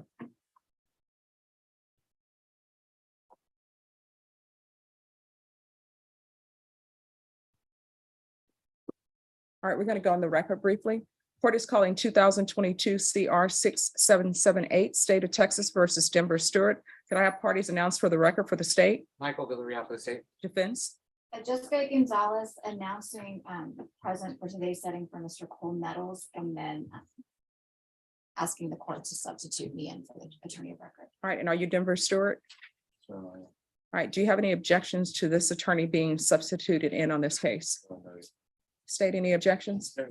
All right, then the court will sign that, and we'll see you all back here on February 16th for discovery. Thank you. Thank you. Thank you. I'll just get a reset form and then you're excused. Thank you. Brian Sanchez.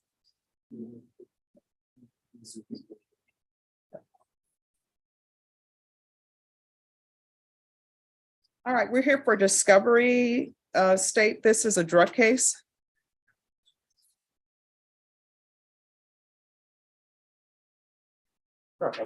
Oh, no problem. So we're here for discovery. I just looked, the body camera we were missing, was uploaded back in early December. I did show defense that we had received it, and it's been uploaded in discovery. All right, and were you able to make an offer to the state, I mean, to the defense today or no? Good. Neither one of us have actually looked at that video, and I think we need to, it's the key element of our discussion regarding the suppression, so. All right, Ms. Ferguson, can you recall this in 3 weeks, please? February 9th. All right, we're going to be back on February 9th. At that time, the state will make an offer, or they'll look at it and see that there's something else. We'll confer it then, Judge. All right, thank you. Thank you. And Ms. Ferguson will give you a reset form. Who is here on Jerry Castillo? Yes, Your Honor, I guess my attorney's done. Okay. Philip Singleton, can you come forward, please?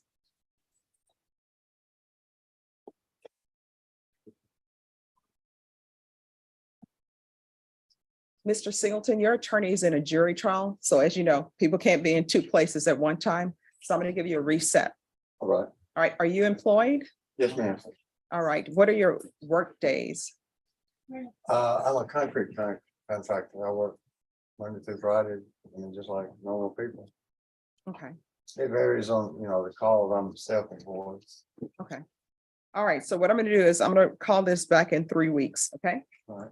All right, Ms. Ferguson, can I have a 3-week reset on Mr. Singleton? February 9th. All right, will you be able to be here on February 9th? Yes, ma'am. All right, Ms. Ferguson will give you a reset form, Thank you, okay? ma'am. You're welcome.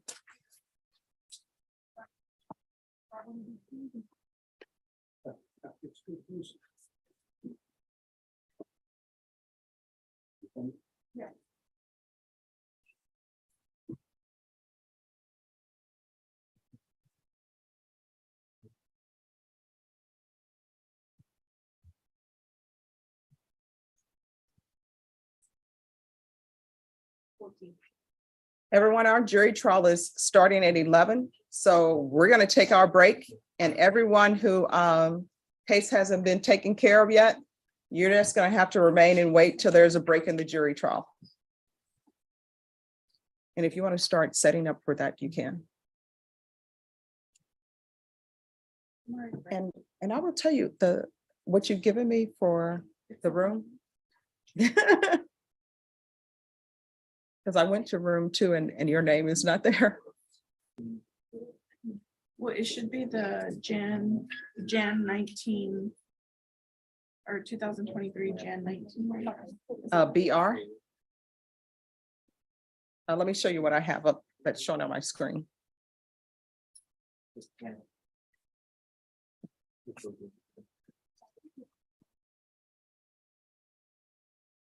No. Okay. So it's gonna start with January. So scroll down. Oh, Okay, sorry. So so where is it? room 2. Mhm. To January 19. That's the session name, and then Oh. room 2 and then the password. Okay, thank you. You're welcome. All right, so Deputy, if you could take them in the back so that we can be ready for the jury.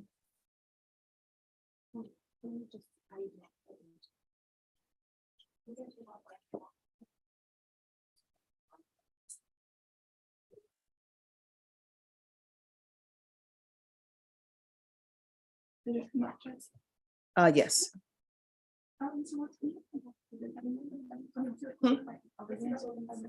Oh, you can go take a break now. Yes. Robert, are you doing paperwork? Yeah, it took me forever. I had to keep waiting for you. They went interrupting. Okay, you know what? Just one moment. With this one person here, which is Robert Porter's case, let me do this plea and then, but the other people can go back, but not Robert Porter's guy yet. Going back or just? Oh, just back, just in the back. Every time you're on the record, it's like, No, I appreciate your doing that. Sorry, so we're gonna, yes, so we're gonna take up his plea and then we'll have our short break and then. Yes, we're just going to come back. And then I don't know, do you know if County Court 15 is available? Because if they're open, people could negotiate over there and have their pleas ready.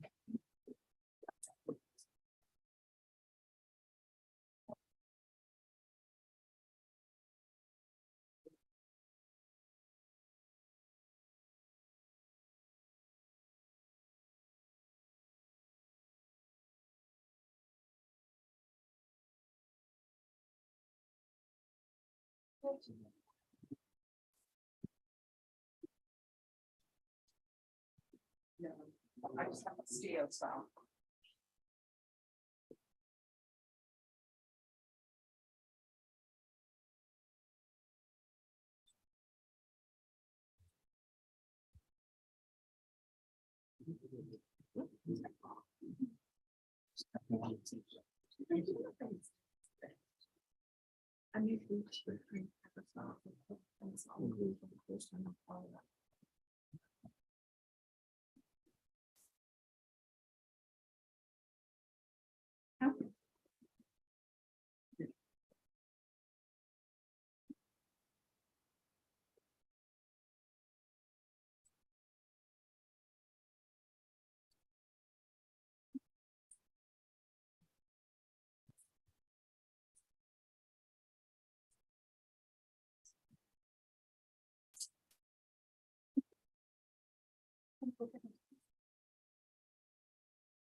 Get a price if you want.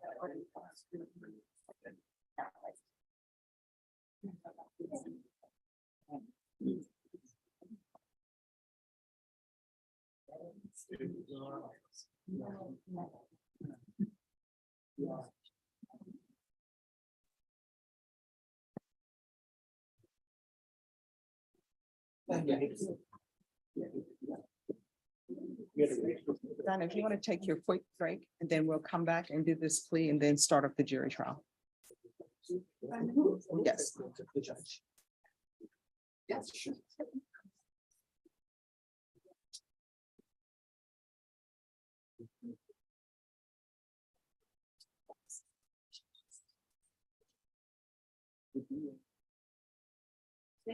Yeah.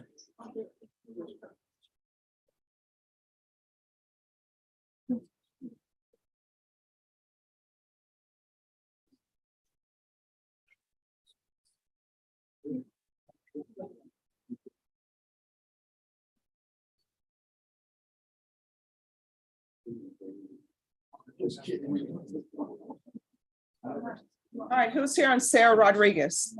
For your honor, Shannon Locke for Sarah Rodriguez. Ms. Rodriguez is here. She needs to come forward. Everyone whisper, please. All right, so where are we on the co-ban videos? So we have the videos that we need, Judge. The state has made us an offer. We have countered. They're going to go talk to their complaining witness about our counter, and then we should be able to move forward from there, Your Honor. And Judge, as far as I'm aware, the complaint witness has been pretty communicative, and so it shouldn't be an issue getting in contact. All right, Ms. Ferguson or Rodriguez, can I have a 3-week reset for a plea deadline date, please? All right, your plea deadline date is going to be February 9th. After that date, the court will not consider any plea bargain agreements without good cause. Otherwise, you have to plea open to the court. Just get a reset form. Thank you, Your Honor. You're welcome. Who's here on Joseph Roth? I am going to that. All right, where are we on this case? And you need to be on this side and your client needs to be in the middle. This morning, I conferred with the district attorney's office. They have extended the plea offer in which this defendant has rejected today. And we would like to maintain a jury trial on this. All right, Ms. Ferguson, recall this in 2 weeks for a plea deadline date, please. February 2nd. And do you have all the discovery? I do. All right, when we come back on February 2nd, that's going to be your plea deadline date. Also, I need an acknowledgement of discovery done. And February 2nd, you need to let the court know whether or not you're accepting the state's plea bargain agreement. After that date, the court will not consider any plea bargain agreements with that good cause. Otherwise, you have to plea open to the court. Do you understand? Yeah. All right, Ms. Ferguson will give you a reset form. Who is Renee Rios? Is there Ignacio Renee Rios? Come forward, please. Come forward.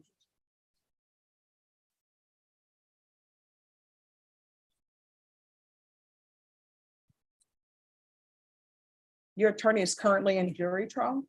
So as you know, people can't be in 2 places at the same time. Are you employed? Yes, ma'am. What do you do? Remodeling with my cousin. All right, so we're gonna reset you. Ms. Ferguson, can you give me a 3-week reset, please? February 9th. All right, we're gonna bring you back on February 9th. And state on this case, there was an issue of an audio recording that was needed. Do you know if that's been uploaded? Sorry, Judge. Oh, it's Ignacio Renee Rios. That was before your time. But so what's missing is an audio recording. Audio recording. Yes. So on February 9th, the state will have an update on this audio recording and make sure that your attorney has it if it exists, okay? And just get your reset form from Ms. Ferguson. We'll see you back on February 9th. You're welcome. Oh, no problem.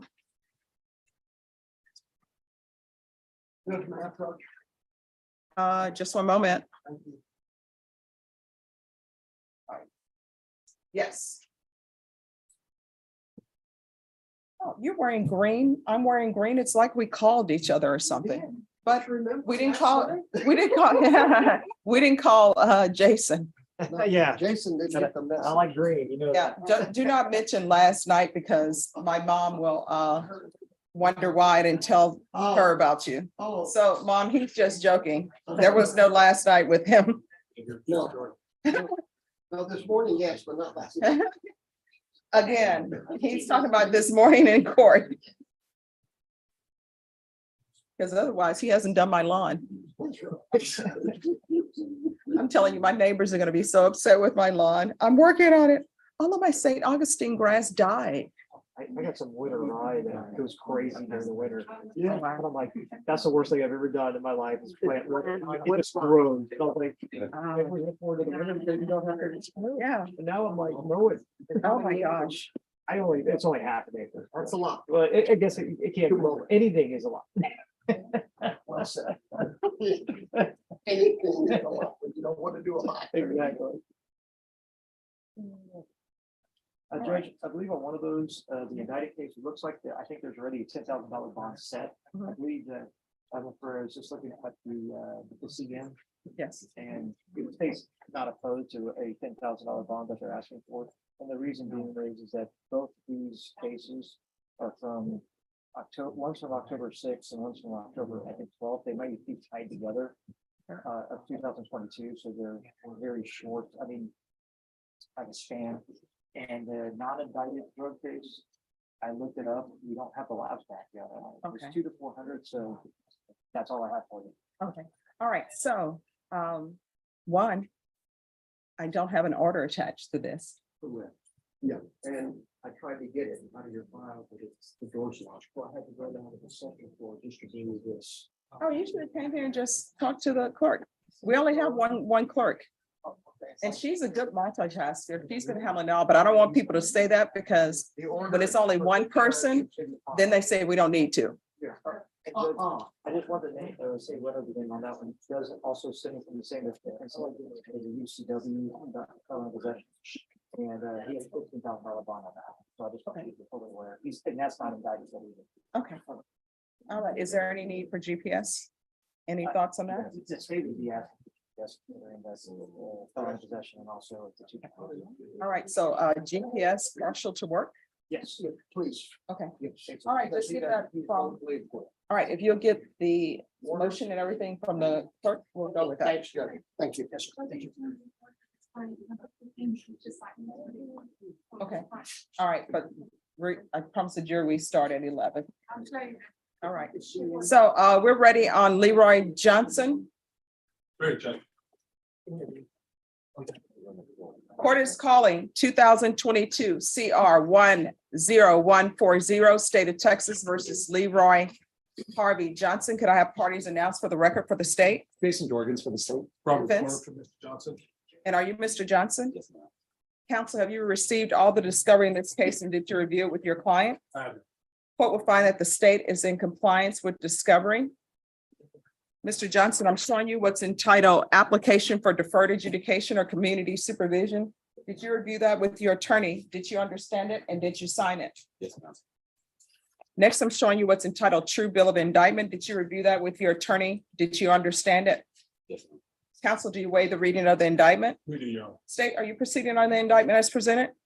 Your Honor, we're just waiving the allegation that there was a deadly weapon used in this case. Oh, so you're waiving the enhancement? I don't know if it's exactly an enhancement, but yes, that allegation, Your Honor, the second paragraph. Okay. Any objection? All right, Mr. Johnson, I'm showing you what's entitled Court Admonishments and Defendants Waivers and Affidavit of Admonitions. Did you review that with your attorney? Did you understand it? Did you sign it in all the appropriate places? Did you understand you're charged with deadly conduct firearm as a third-degree felony? The range of punishment is anywhere from 2 to 10 years in prison and up to $10,000 fine. Did you understand? If you have a plea bargain agreement with the state, the court does not have to follow your plea bargain agreement.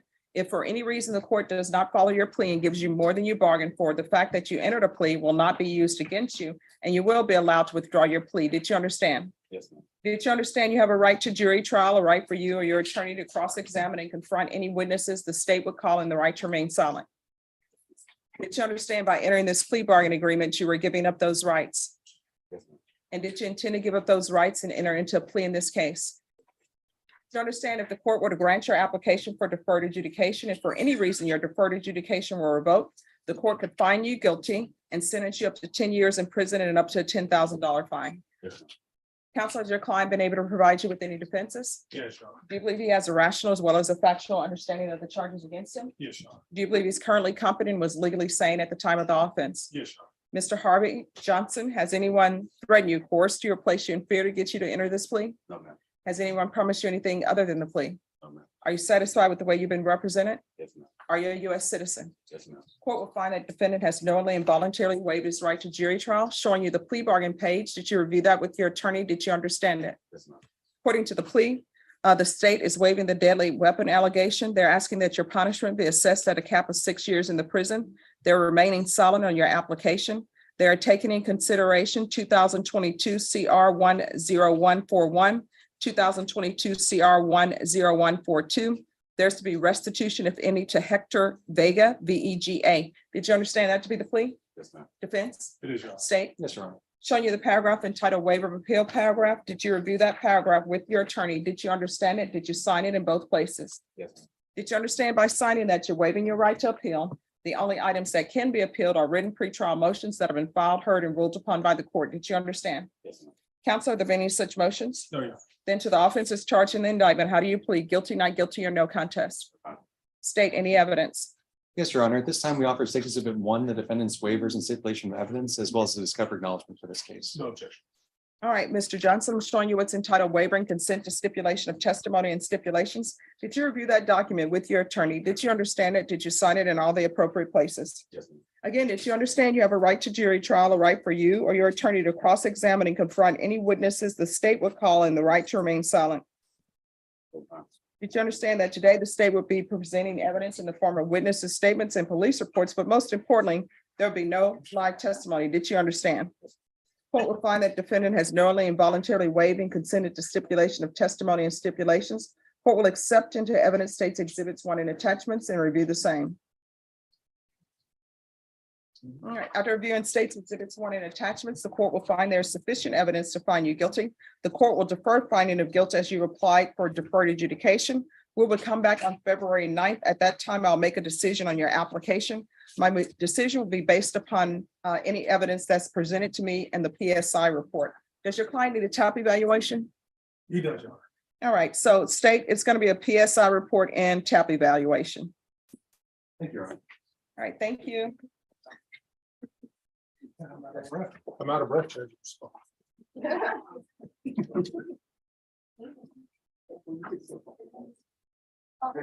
Yes. Family violence has a plea with Mr. Woodard on Adrian Soda. We're working on the paper. I started the paper this morning, so I tried to get ahead of it. Okay, yes, we'll do it at a break. Can you tell me just when a break would be, so I know when to come back? I don't know, but I know they have your client that you can go over paperwork with. Well, whenever he's, He's on bond, okay. so if possible, Judge, could we possibly plea him first thing in the morning? No, because people are never here first thing in the morning, not you. I mean, I'll be here first thing in the morning. My client's been here. It'll be my own setting in the morning. All right, so I tell you what, have him back here at 2 o'clock. Okay. We'll see how it is. And then if you guys can't do it, you can't do it. I started the paperwork this morning, so hopefully get ahead of it, but we're waiting on a waiver and different steps. See him, Isaac.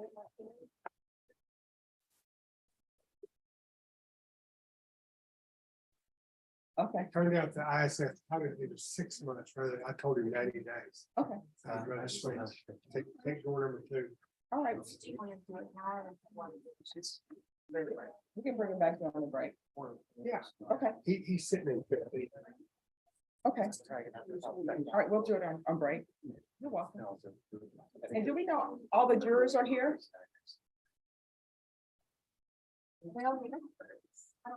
Yes. Okay.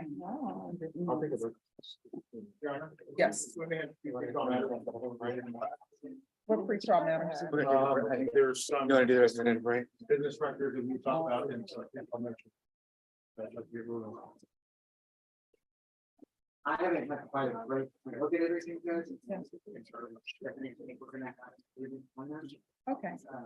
But I'd like to get. Okay. Do that. Sure. Okay, I'll tell you what, you guys do that. And Deputy Laura, they have pre-trial motions. So you guys work on that. Pre-trial motions. And I'll give you guys time to do that. Well, it's not, we're not just name operative. And so we're not gonna offer your first witness, so I think if the court wants to start the trial during the break, I think the first is one tiny portion. Okay, And I think we're going to break, but On my issues, I'd like ruling before start. what do you have? Just the standard. Oh, we have. Okay, I didn't know. okay. Does the court have these motions?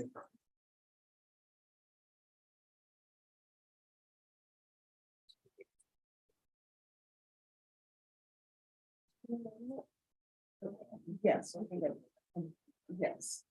Yes.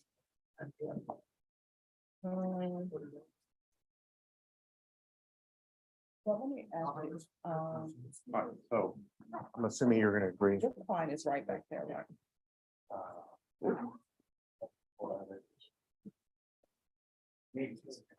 All right. Deputy Laura, are you able to bring out Bo's client so he doesn't have to come back? Yeah, there's 3 of them. Yeah, just Bo's client, Isaiah Martinez. because they're going over conference. What I.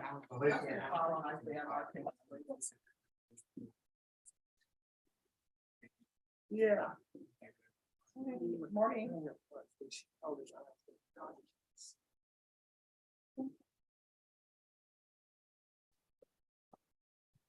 Right, and so your client prefers the 5 years? Yes. Okay.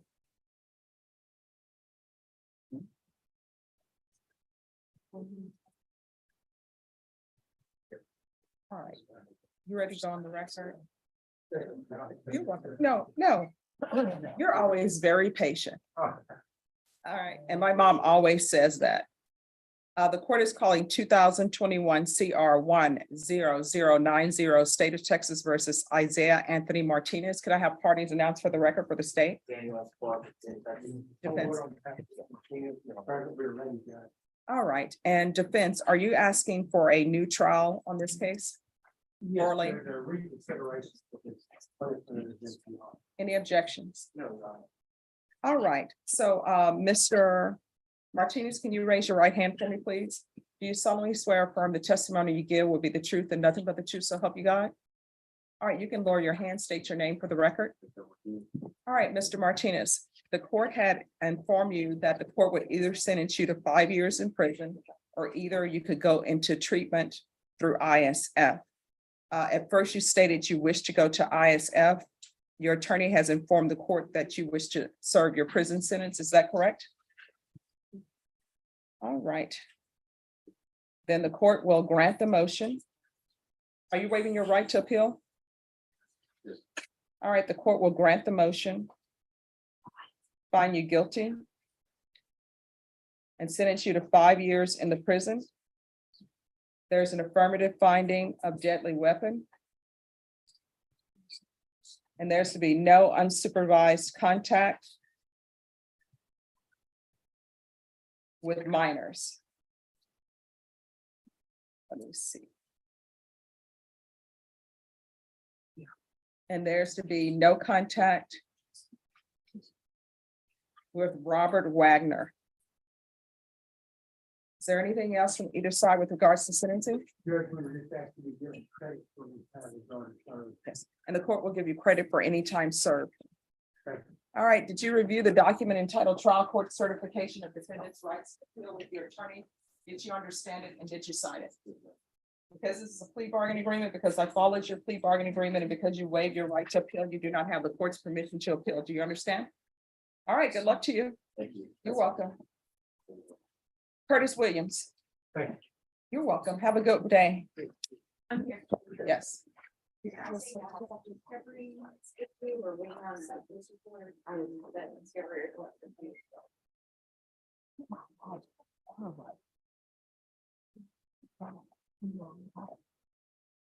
All right, State, have you made an offer?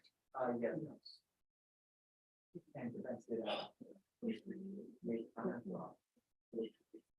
All right, Ms. Ferguson, on Curtis Williams, can I have a 30-day reset for a plea deadline date? All right, we're going to be back on February 16th. Your client will need to be present. Sure. All right, is there anything else? No good.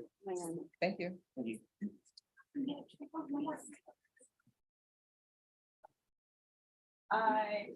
Good to see you guys.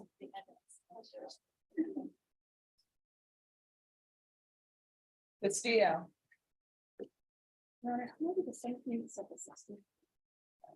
No problem. Yes, Castillo.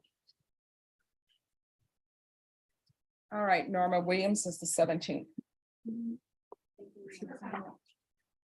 Yes, where's your client? I was communicating. Oh, okay, well, go ahead. Okay, thank you. All right, everyone. We are now going to proceed with this trial. You're tipping forward. Why are you tipping forward? I'm just getting my steps in, Judge. Okay. He has a plea. We have a plea that's ready. I don't, Is it ready? well, the paperwork is ready and my client is about 15 feet away. But So is yes, it, ma'am. is the plea ready? Uh, They're on that side. So Yeah, he needs to be sworn he in. needs to get sworn. So where are we on the motions? Your Honor, I think a few of them I just need to get on the record. I think he's gonna agree to a good portion of them. And then the limities, I'll have to go on the. Okay. I only see one. This conduct. Yeah, so I'm adding some stuff. Forward. Yeah, normal months.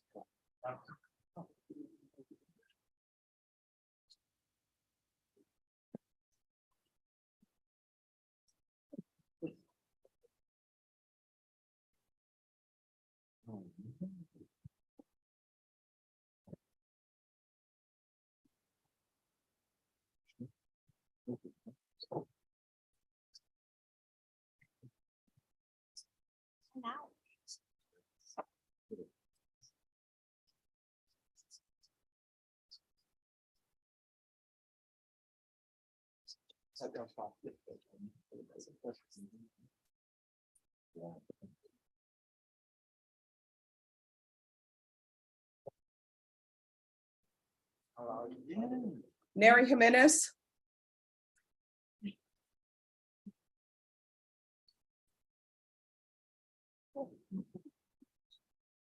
Yes. Good morning, Judge. This is our first setting with Mr. Jimenez. He hired us recently. I've just reviewed the file with him, gone over the offer. If possible, Judge, I'd like a little time to get some documents together for the state and we have an opportunity to confer with him. All right, Ms. Ferguson, can I have a 1-month reset on Neri Jimenez? All right, February 16th will be your plea deadline date. After that time, the court will not accept any plea bargain agreements without good cause. Otherwise, you have to plea open to the court. Do you understand? You understand, sir? I understand. Thank you, Judge. Thank you. All right, so we're going to start this jury trial, everybody. The interpreter is here, so everyone else, we'll see you during a break. Mr.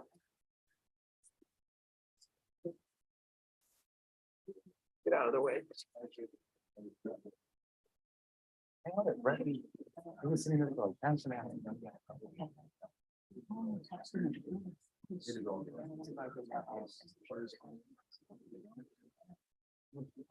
And so the other people with the plea, 2 o'clock? yes. Okay.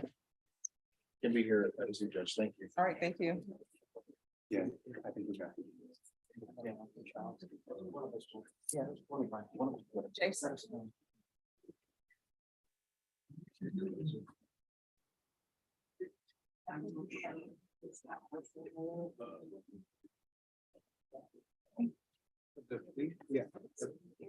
Yeah. Yeah.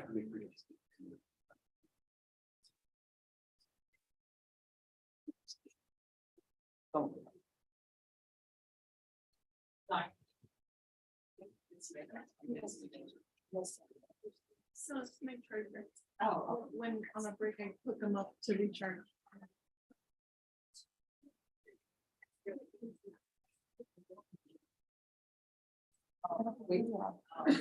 Well, send them back at 12:45, so if they don't show, so we'll send them back at 12:45.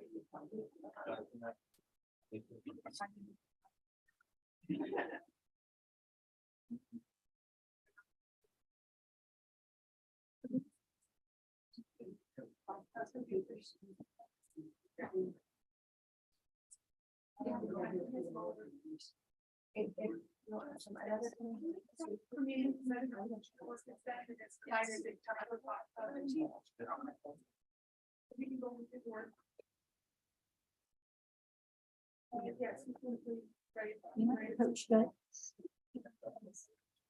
Yes. Yes.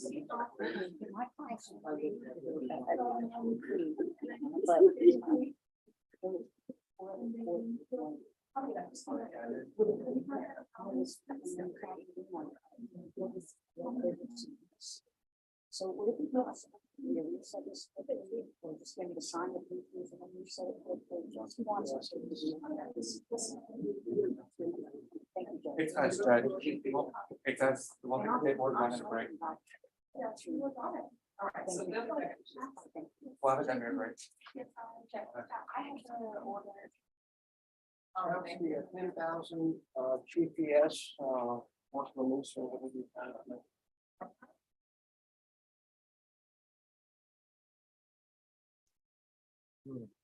You can have it. Consider that. And Yes. I need one break.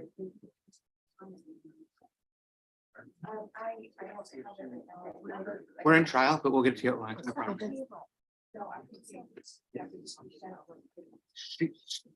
That's between you and her. Yeah, we don't. That's, Okay, thank you. I'm sorry, I didn't mean to bother you. no, I know. I'm just, we're have our minds somewhere else right now, but we'll put our minds back onto your plea when we have a break.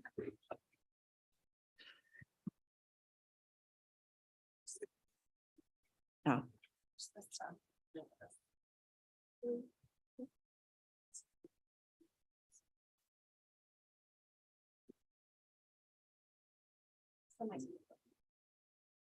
Say hello. Yeah. Michael likes to put it in the bottom.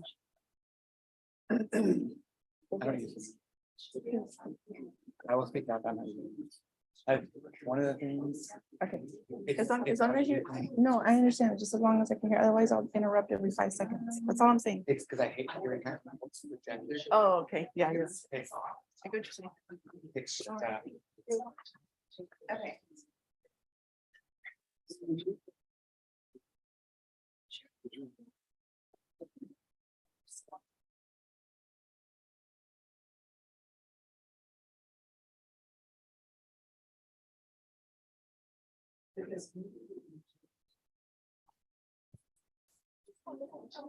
Yes.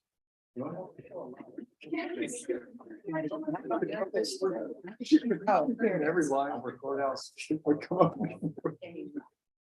That's okay.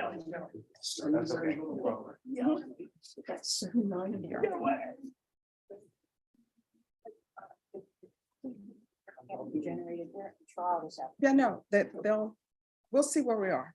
Okay, but and I can't. I understand. So Can I just, reset it, please? all right, let's do this. Let's, everybody, give me a little timeout. All right, and let me go over this and then I'll take care of that. So I'm focusing right now on the jury trial. So I will get with you. All right, That's thank, why I'm just asking if I okay, can- all right. So I have time to look at this. Yes, go, go, go. Can I go? I'll come back. Thank you. All right, is the interpreter set up? All right. Court is going to call 2022 CR 2308, State of Texas versus Jose Raymundo Pettis. Can I have parties announced for the record for the state, Michael Villarreal for the state. for the defense? Good morning, Your Honor. Albert Flores from Mr. Reymundo Perez. All right.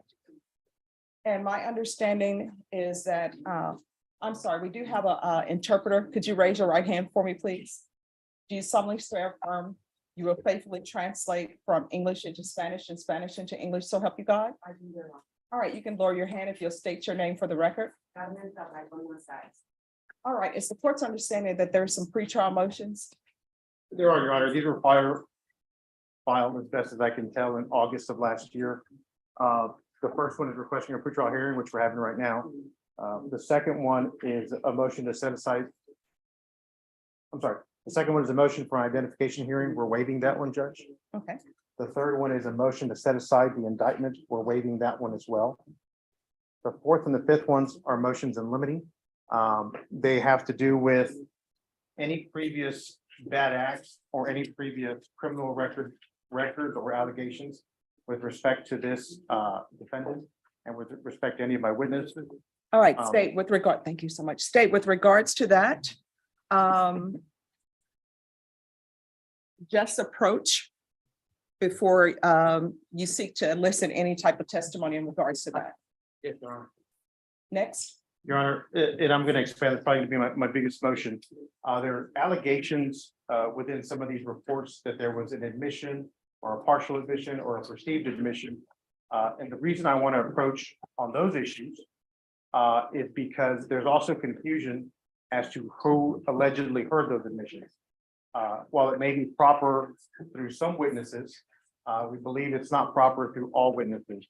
So in the abundance of caution, I would ask that we approach to determine whether the people that are testifying are actually firsthand witnesses to whatever alleged admissions have been made. I think that's an issue that will bear out through questioning, but state before a witness is going to testify to a statement that the defendant made. I think that would be a question that the state would ask, that is this the actual party that? And I think it's just inappropriate for me to have to every time to interrupt my case to receive a ruling. There just can be objection lodged at the time, whether it's personal knowledge, hearsay, whatever that objection may be at the time. But I don't think this is really proper for subject for a motion in limine. So counsel, with regards to that, just make your objections. All right, is there any other motions? Yes, Your Honor. There's a couple of videos in this case, and one of them, the complaining witness alleges that my client says that he either wants to commit suicide or he wants to cut his hands off. Is that coming in now through any of the state's witnesses this morning? I don't anticipate. I'll go ahead and tell you the first witness is the complainant in this case, but I don't anticipate necessarily eliciting that testimony at this point. I don't know if it'll become relevant, but. All right, approach before going into that. What else? Thank you, Your Honor. With respect to priors, I think we agree to that. And also, Your Honor, the indictment is very specific as to manner and means. There are allegations within the reports that it could have been a different manner of means. I'm going to ask that we approach, since we are responding and defending the count that's within the indictment. Anything else outside of that is extraneous conduct and should not be brought in, that has no part in this trial at all. All right, the court won't. Take for me to respond. Judge. The court won't know that until I hear witnesses' testimony, so just raise your objection at the time. Is there anything else? We filed a motion to compel discovery of evidence favorable to the defendant. We've signed the discovery acknowledgement. And we just want a ruling to make sure that that has been kept up to date and that there's no other exculpatory evidence that we may be entitled to. All right, state you're obligated, of course, if there's other discovery that appears, to turn it over as soon as you receive it. Yes, sir. All right, is there anything else? We had requested that the arrest reports to NCIC, TCIC of any testifying witnesses. We've been turned over a copy. We want to make sure that that is a continuing obligation of the state. I'm not gonna run it in the middle of trial every day, Judge, but he looked through the state's copy. We had provided him to look at the TCIC, NCIC of all the lay witnesses, and he did that yesterday. Okay. And that is the latest copy that we have of that report.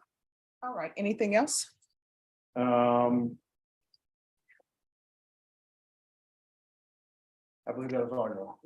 All right. All right, so we're going to have the jury brought in. If you need to have a seat, you're more than welcome to. Thank you.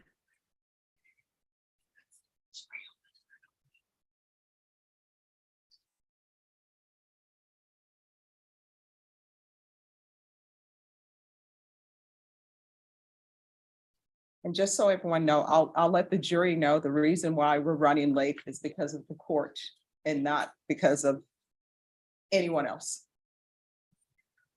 Karen, I don't know if it would be best for us to invoke the rule at this point or wait till after the. All right, the rule is invoked. That's for all parties, correct? Yes. All my witnesses are outside or in the waiting room.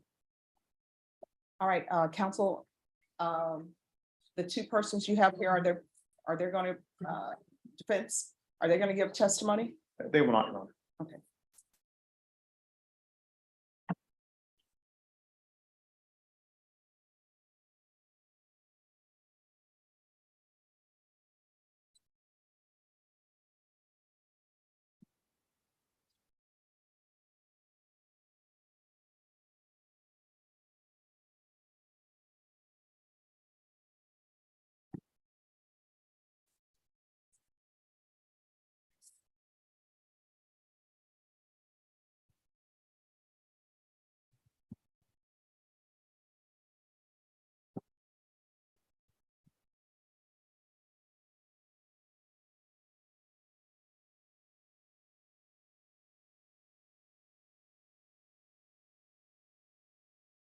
We're ready.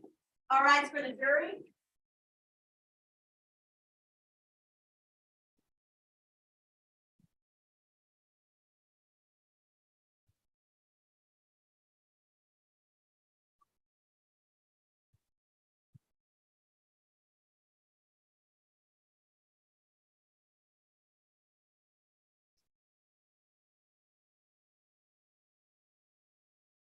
Oh, no, please be seated. We stand for you. All right, everyone, please be seated. All right, ladies and gentlemen, we're running a little bit behind schedule because my docket this morning took longer than usual. You are going to see people who may come through these doors or these doors. It again has absolutely nothing to do with this case. If at any time there's something that's happening that you can't hear, just raise your hand and let us know. And if ever you need a break, just do the break sign. Either I will see it or the deputies or either the attorneys will see it.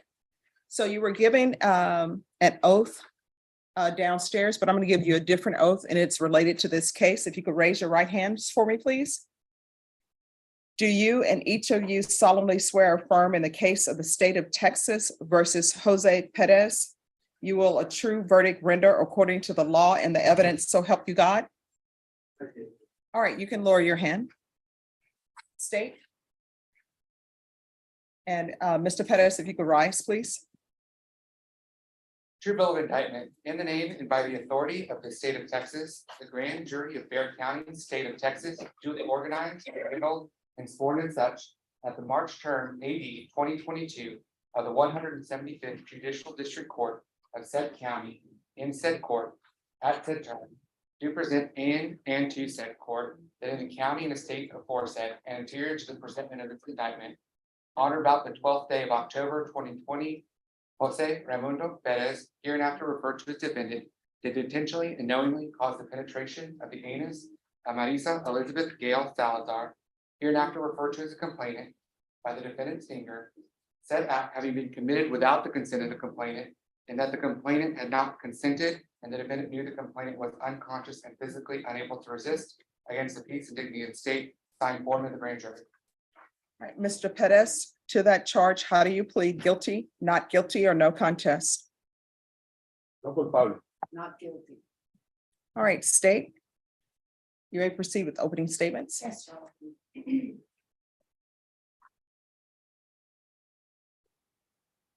Good morning.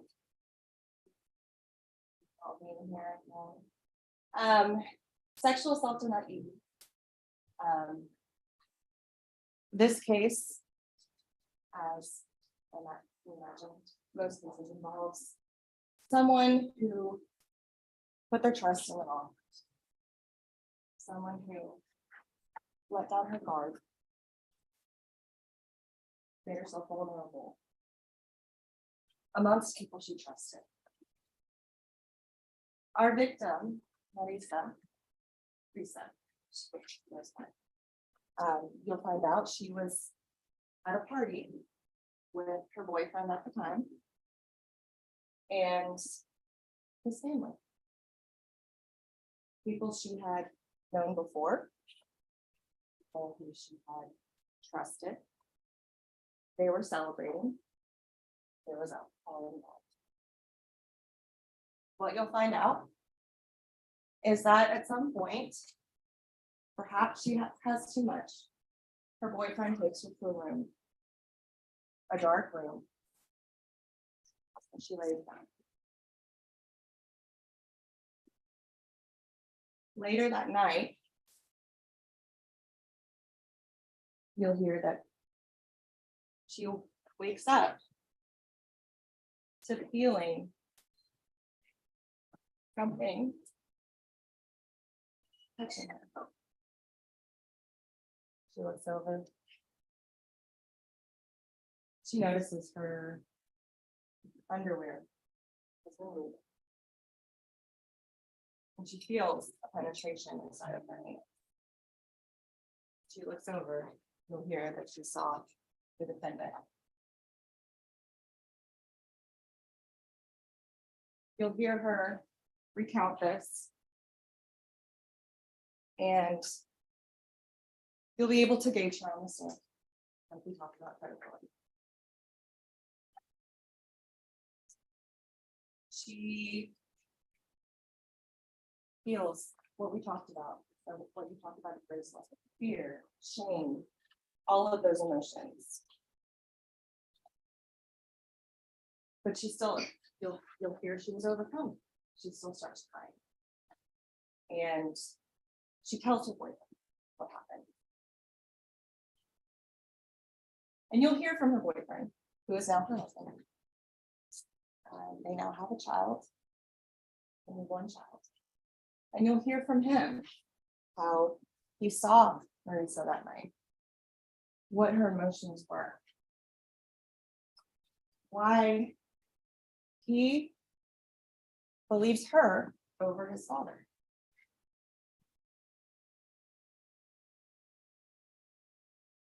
How it has affected him, how it has affected the family.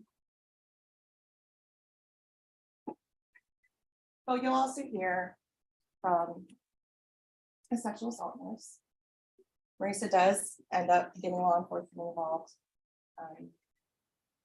within 24 hours. And you'll hear from them the same. She'll tell you that what she finds is consistent with most sexual assaults. You'll hear from an officer. But above all, you will be able to gain insight. And it is the state's belief at the end of all of the evidence, you will know that this happened already.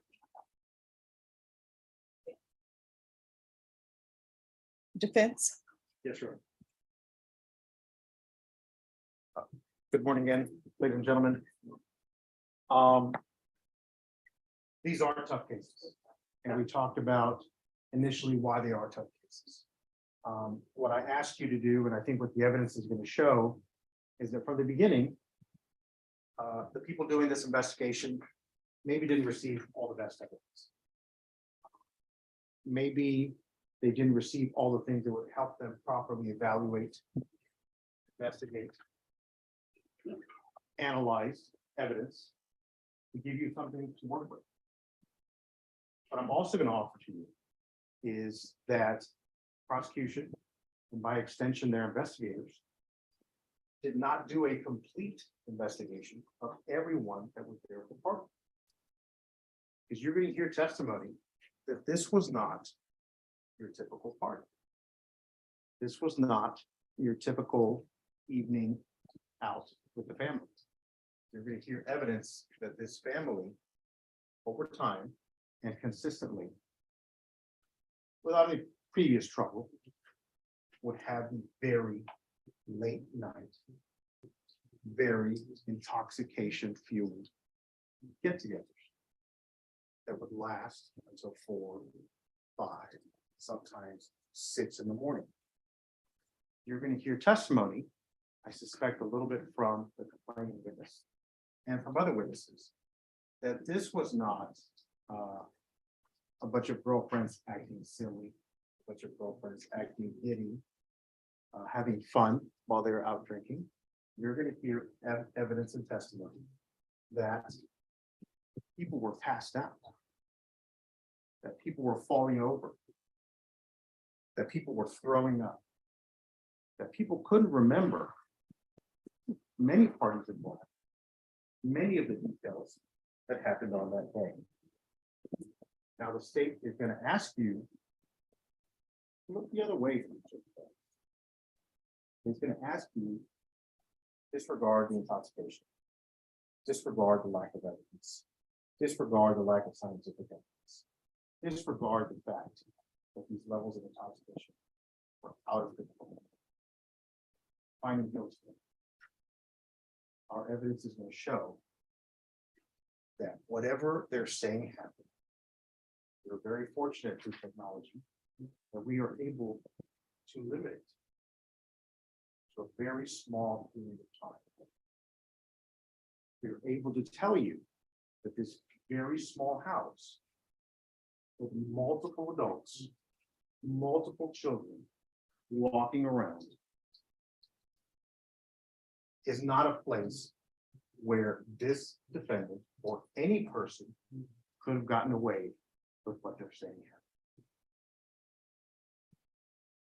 here. At the end of this, I think that if you follow your oath, if you follow the standards that we set for ourselves, that the law sets for us, which is guilt beyond a reasonable doubt, which is leaving the burden of proof with the state, which is accepting that a person never has to speak in his own defense.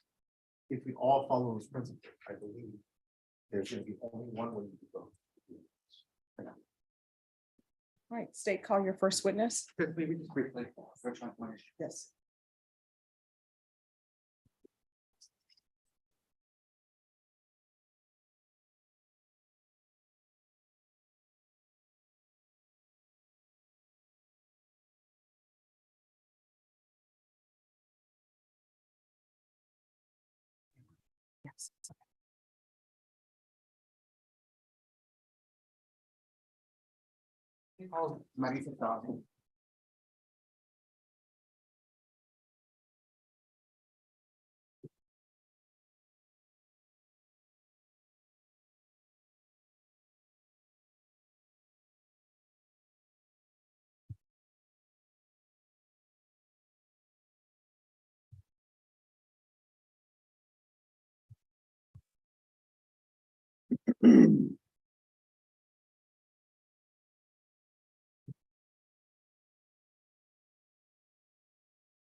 All right, can you raise your right hand for me?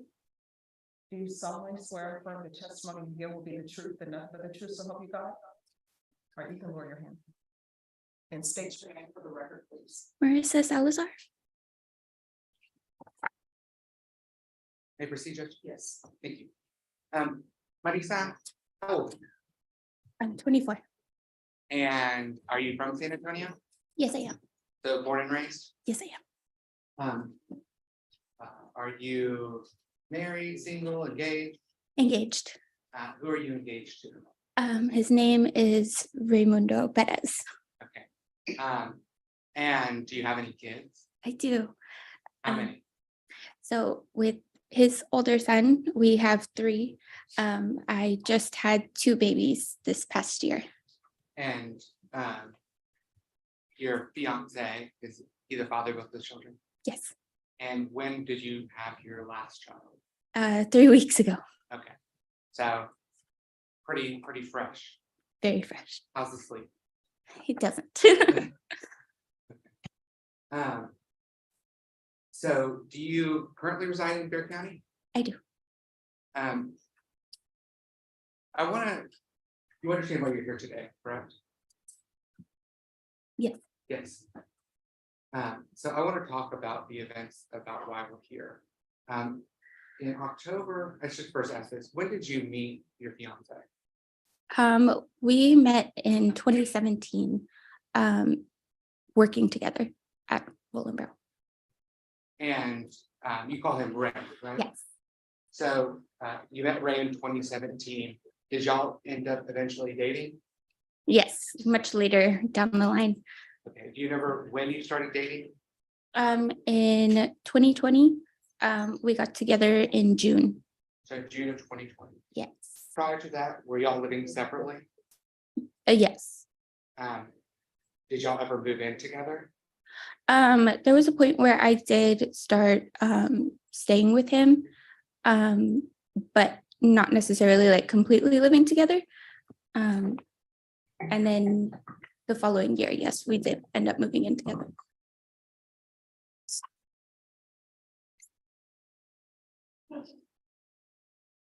So October 2020 is when y'all started living more together. If I understand correctly? Yes. So when y'all were living together, do you remember what the address was?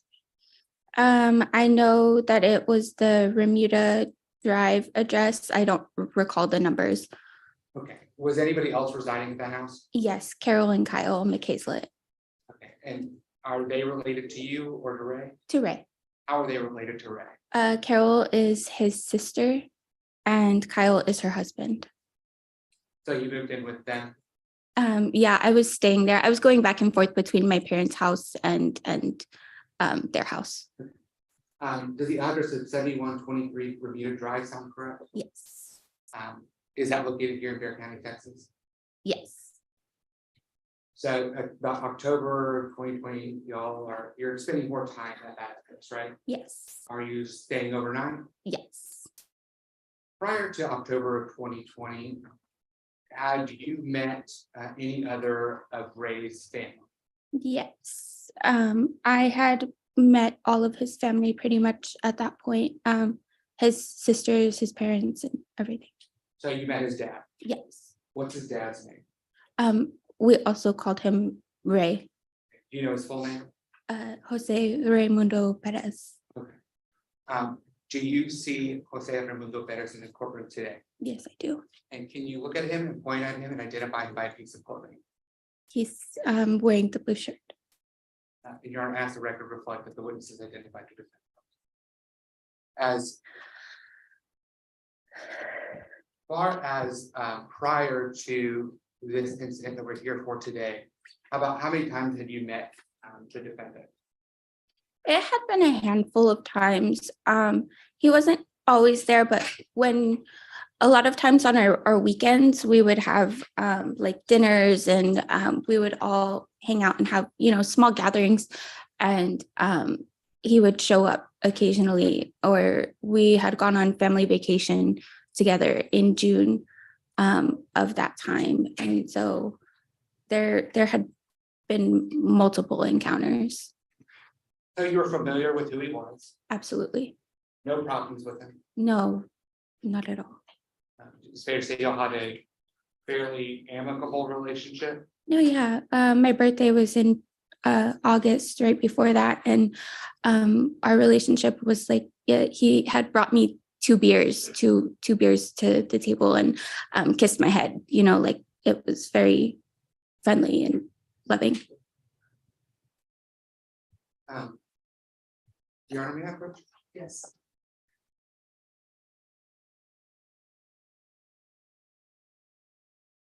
And I should also ask, do you go by a nickname as well? Rissa. Rissa? Okay. So I'm going to show you what's been marked as State's Exhibit number 1 for identification purposes. What's depicted in State's Exhibit number 1? This is Carol's house. Okay, the address on Remuda. Yes, 7123 Remuda Drive. Okay. Does that fairly and accurately depict the exterior of the home? Yes. On or about October of 2020? Yes.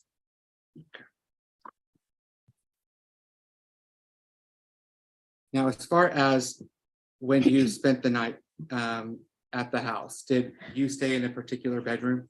Yes. So there's the master bedroom and then there's 2 separate bedrooms. Ray and I stayed in one of the bedrooms and then the other bedroom was the kids' bedroom. Did you always stay in that bedroom? Yes. Did you have clothing and other items, personal items in that room? Yes. I'm going to show you what's been marked as State's Exhibits numbers 2 through 5. You could just look through those briefly for me.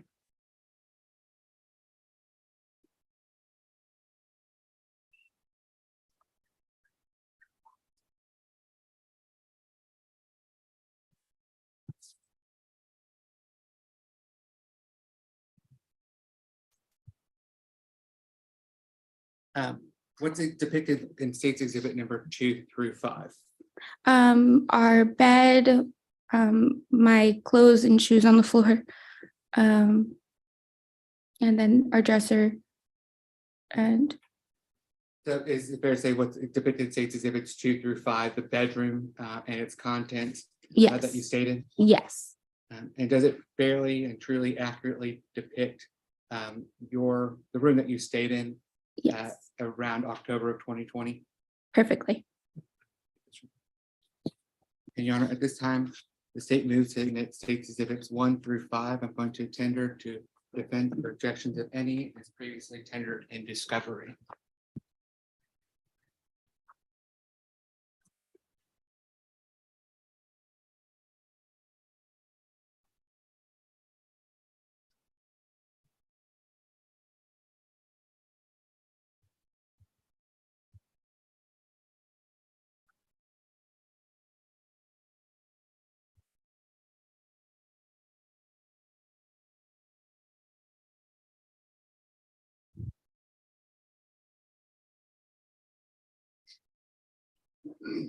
We have no objection.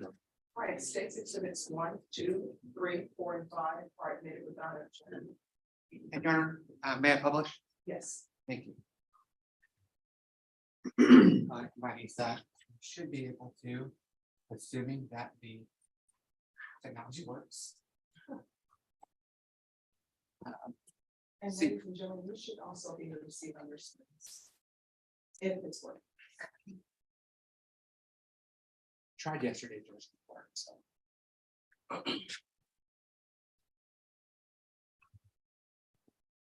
The first one I'm going to show you, Marisa, is what's already been, or what's just been admitted as State's Exhibit number 1.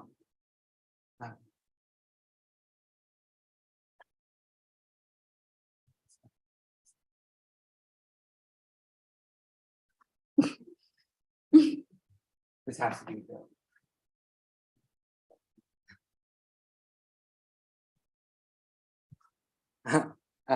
Is that the home on 7123 Remuda Drive? Yes.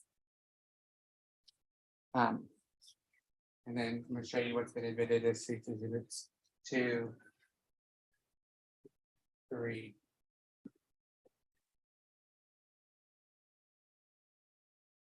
4. And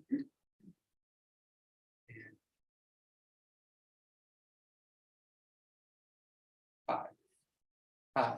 2 through 5 again is that bedroom that you would stay at that home, right? Yes. So I want to talk about starting like October 10th of 2020. Was there an event that happened at the home on October 10th of 2020? Yes. What kind of event was it? A birthday party. Do you remember who it was the birthday party for? Yes, it was for Kyle's 30th birthday. And the party was going to be at the house? Yes. Was it typical for y'all to have parties at the house? Yes.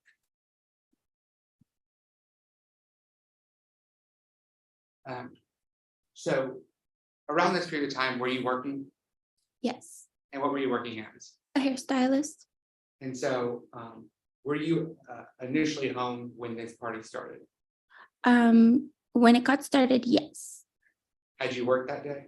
I had. As far as your schedule as a hairstylist or working with hair, what was that like as far as timeline? Very inconsistent, very busy. I would have really early mornings. I'd be on my feet all day. Saturdays were by far the busiest, and that was a Saturday. I didn't often have a chance to eat lunch because it's back-to-back clients, and then we're closed Sunday, Monday. So my boss was very adamant about, okay, get done and try and proceed so that way we can clean up and get out of here. Was that a long day at the salon? Very much so. All right, if you could repeat that answer, Jamie, they're from the state or the state. All right, state, if you could repeat that, please. Very much so. No, I'm sorry. Oh. State, if you could repeat that. So was that a very long day? Yes. It's giving me hear it. What's in my mind? So do you know about what time you got home that day? I would say about 5:30-ish, 5:30, 5:45. And when you got home, do you remember who was home? At that time, Ray was not working yet. So Ray would have been home. Carol at that time also was not working, so she would have been home as well. So the party goes on that night. Do you drink? I do. And who else throughout the night, if you can remember, who all came to this party? There was a lot more people than we normally had at like our gatherings, because typically it was just family, but this time, I guess for his 30th birthday, we had a little bit more people there. That was my first time meeting his side of the family. And by his side of him, who do you? Kyle. Okay. So like I met his mom, his brother. I want to say I even met like one of his grandparents. And then Ray had brought my fiance. He had brought one of his friends, our friend Jerry, and then their cousins, Carol and Ray's cousin, Megan, and her husband always attend as well. So there was a pretty good amount of people. Did the defendant come to the party? Yes. Did Ray's mom come to the party? Yes. And of all those people you mentioned, was there anybody not drinking? Ray's mom doesn't drink. Okay. But otherwise, was the defendant drinking?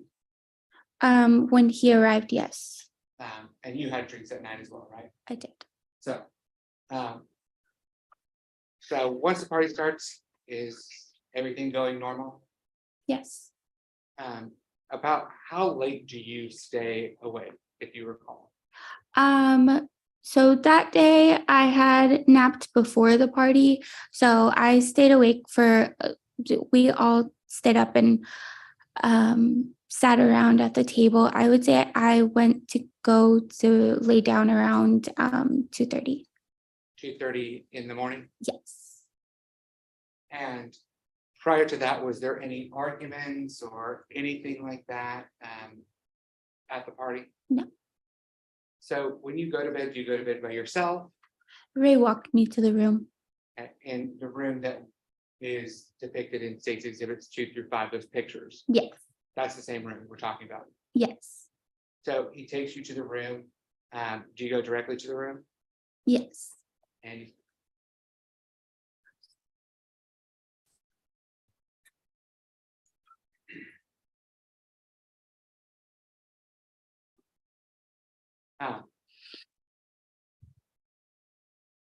if you remember, when you went to bed, who was still at the party?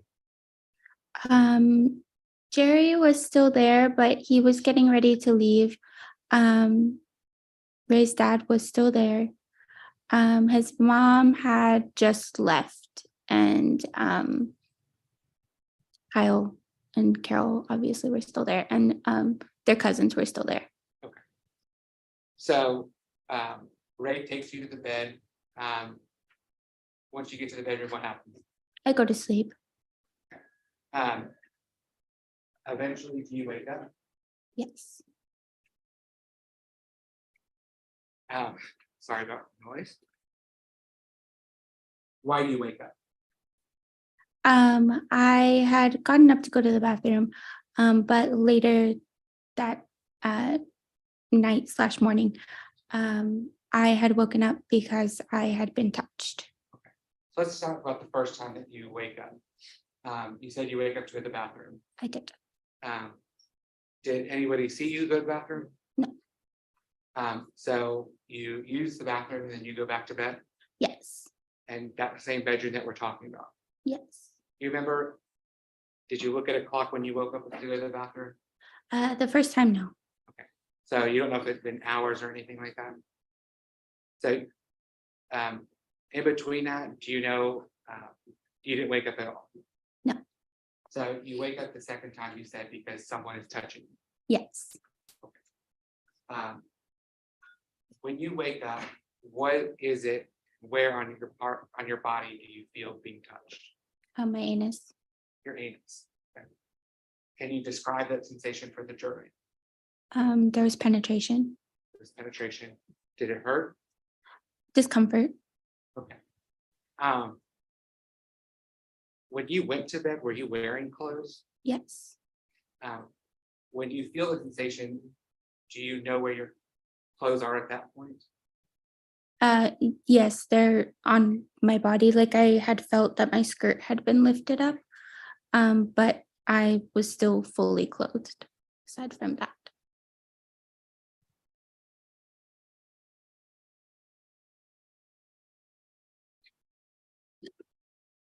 I'm just gonna fix this.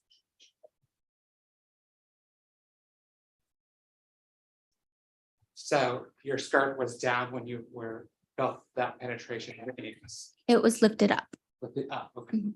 Were you wearing underwear Yes. when you went to bed? Yes. Was your underwear still on? Yes. When you felt the sensation, what went through your head?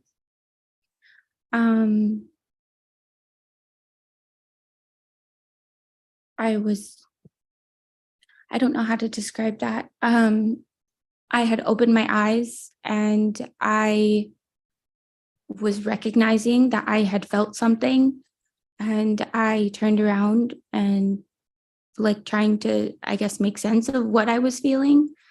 And I turned around and I had seen him, and I was in shock. And by him, who do you mean by him? For his dad, the defendant. Let's talk about your body position on the bed when you felt this.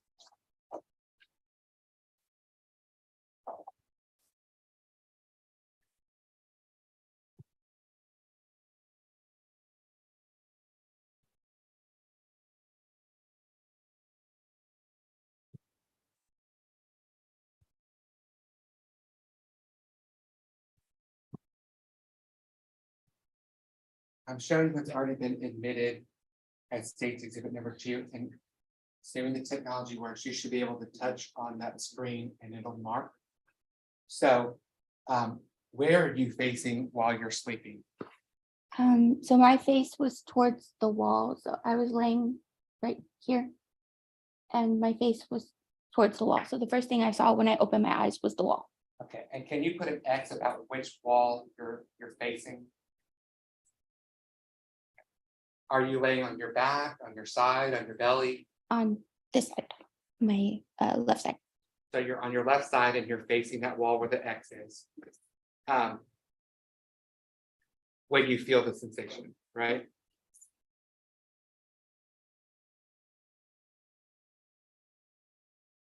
Help me understand, help the jury understand. How did you feel the sensation if your panties were still on? They had been like pulled to the side, I guess would be the best way to describe. So it also makes sense with the outfit I was wearing that day. I had on a jumpsuit, like the shirt that buttons down at the bottom. And then I had a skirt on, and the skirt had been lifted upward, like towards my stomach and my back. And the bottoms, it simply could just be moved over to access. When you went to bed, after coming back from the bathroom, do you remember were the lights on or off? Off. And then when you wake up to this sensation of your anus being penetrated, do you remember if the lights were on or off? The lights were on. On. So somebody had turned on the lights. Yes. So after you said that you were kind of trying to make sense of the situation, and then you turn around and you see him. And by him, you mean the defendant, right? Yes. Does he do anything when you see him? We just made eye contact.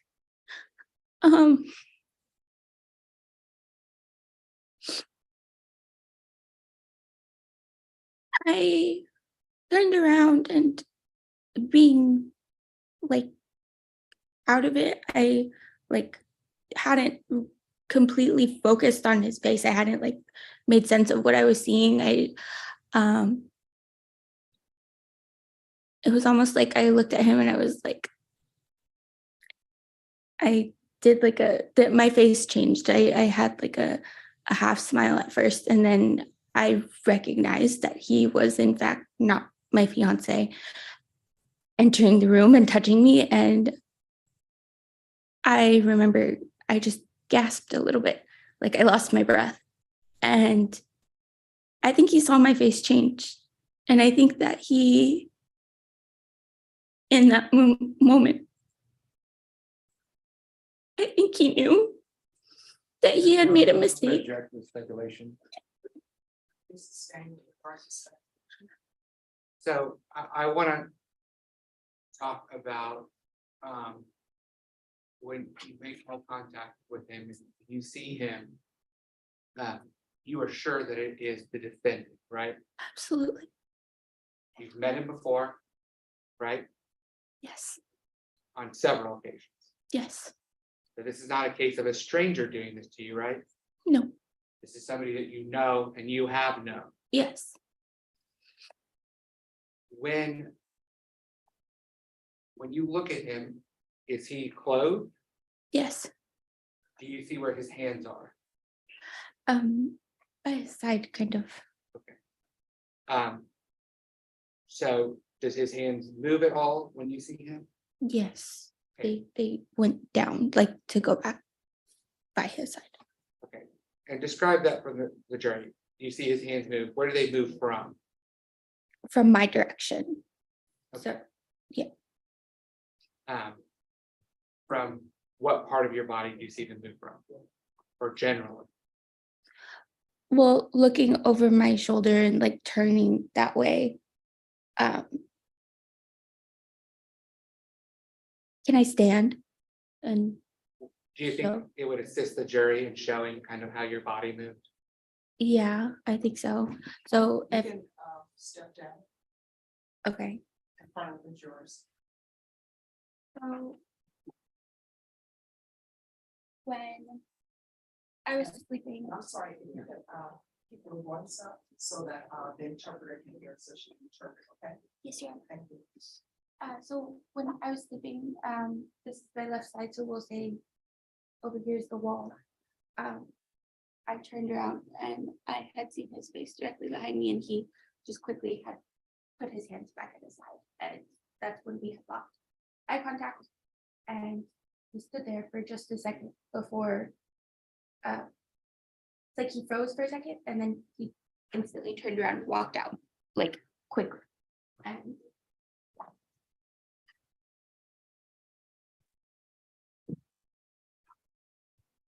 Did you see any objects in his hand? No.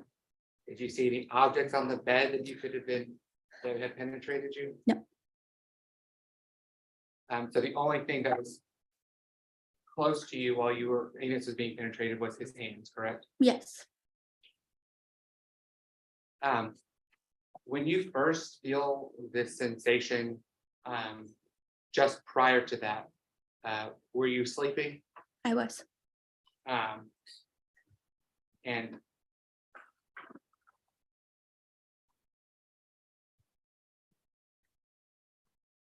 as far as, you drinking that night, say prior to going to bed, you were intoxicated? I would say so.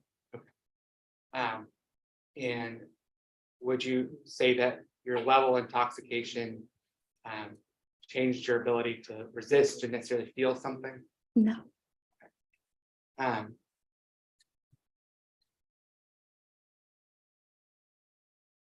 So after he moves his hands away, and you say he walks away, right? Yes. Does he leave the room? Yes. Is that door open to the bedroom, or is it closed? Originally it was opened, and he closed the door behind him and turned off the light. So prior to this happening, have you ever consented or agreed to let him touch you like that, penetrate your anus with a finger? Absolutely not. And when he did penetrate your finger, you were actually asleep at that point I was asleep. and under the influence of alcohol. Yes.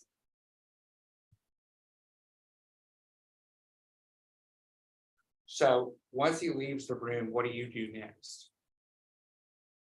Well, he left me sitting in the dark, and that in itself personally felt like I was just being left like trash. So I felt really gross. I went and turned on the light, and I sat on the bed for a few minutes, and I tried processing what just happened. I was afraid. What were you afraid of? What was about to happen next. Okay. I was afraid of how to even approach my boyfriend at the time. I was afraid of, like, if it was going to start a fight. I was afraid of trying to be like publicly humiliated and like made to be lying. I was afraid of pretty much I'm a bit anything. non-responsive.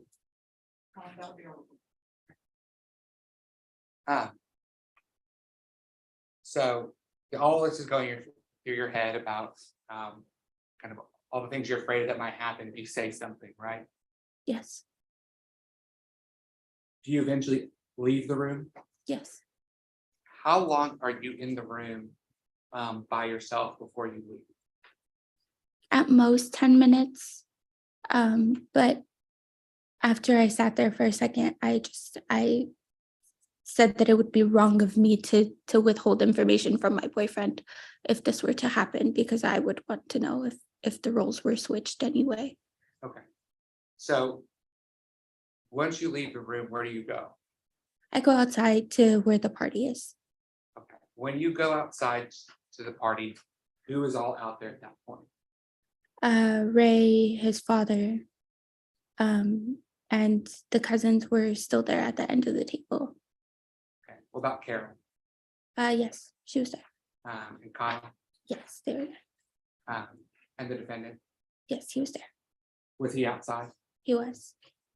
So when you go outside, where do you go specifically? Well, I started walking over to my fiance. I sat next to him, and across from my fiance was his father. And I looked up at him and he smiled at me. And you said you sit next to him. Are these just chairs, or is this a table, a bench? They're the white plastic party tables. They're spread out. So in the picture, it kind of shows how she has a covered garage or a covered driveway. We were under the driveway. Okay. So I'm gonna show you.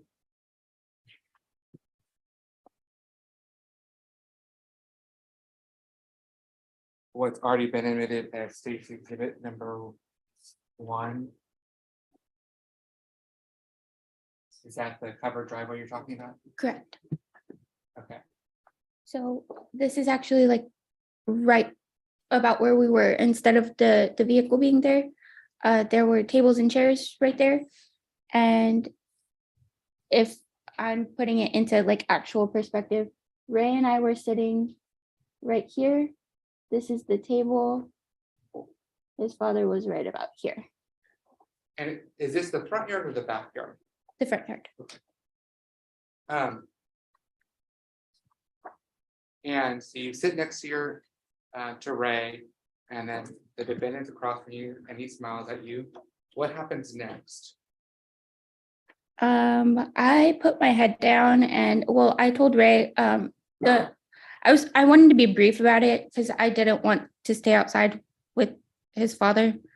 And so I just told Ray, I really need you to come inside. I have to talk to you.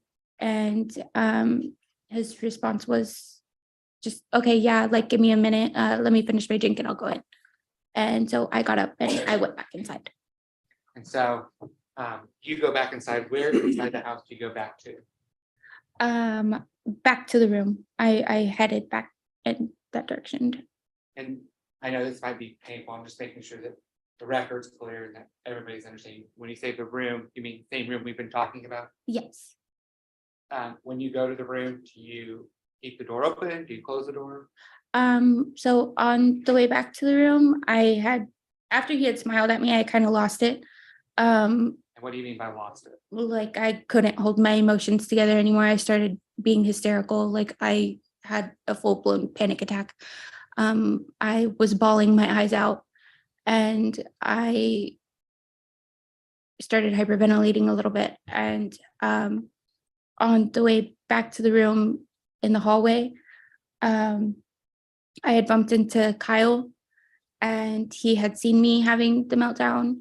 And he was like, whoa, what's wrong? What's wrong? And I couldn't really form my words. I just could say like the dad, he touched me. I woke up and he was touching me. And he was like, okay. What do you want me to do? What do I do? And I was a little dumbfounded. I was like, I don't know. I don't know what I need. I just need Ray to come inside so I can talk to him. Okay. And where did this conversation happen? In the hallway. Okay. And the hallway just outside of the room? Yes. So this conversation happened there. After the conversation, do you stay in the hallway? Do you go somewhere else? No, he was like, okay, I'm gonna go outside and I'm gonna get Ray. You lock yourself in the room. Don't open the door until I tell you otherwise. So you go to the room? Yes. And you lock the door? Yes. Does Ray, your fiance, eventually go to the bedroom? He does. And about how long before he comes to the bedroom, after you go in there? Maybe about 5 minutes. When he comes to the room, do y'all talk? Yes. What's Ray's emotional state at that point? He seemed angry. When I had opened the door, he had kicked off his shoes and he started pacing back and forth. And he was just like, what's wrong? Like, what's wrong? And he was never like that. Ray's not angry ever. He's very calm. Okay. So when he's kicks off his shoes and he's pacing, he seems angry. Has y'all talked at that point? I had not. So had you told him what had happened to you? I had not. Do y'all eventually talk in the bedroom? Yes. Do you tell him what happened? I did eventually. I knew Kyle had said something to him for him to come into the room aggressively like that. I don't think he told him everything because Kyle at that point hadn't known the full story either. I think that he had just said, something happened with your dad. And when he was pacing around, at first I was like just very hesitant to say anything because he was already so upset. And I was just like, I need you to sit down. I need you to, talk with me, just sit with me. And he was like, tell me what's wrong. Tell me what's wrong. What happened? And so I eventually told him, everything that happened. Okay. So after you finished telling him what happened, did y'all stay in the room? I did. He told me to stay in there. Okay. So you stay in the room. Do you know where he goes? He had gone outside. So do you stay in the room or do you ever go back outside? No, I didn't leave the room. And I didn't want to leave as long as I knew that he was still there. So you don't see anything that happens outside? No. Do you stay in the room that entire time? You eventually leave? I stayed in the room until after I knew that the father was off of the property. Okay.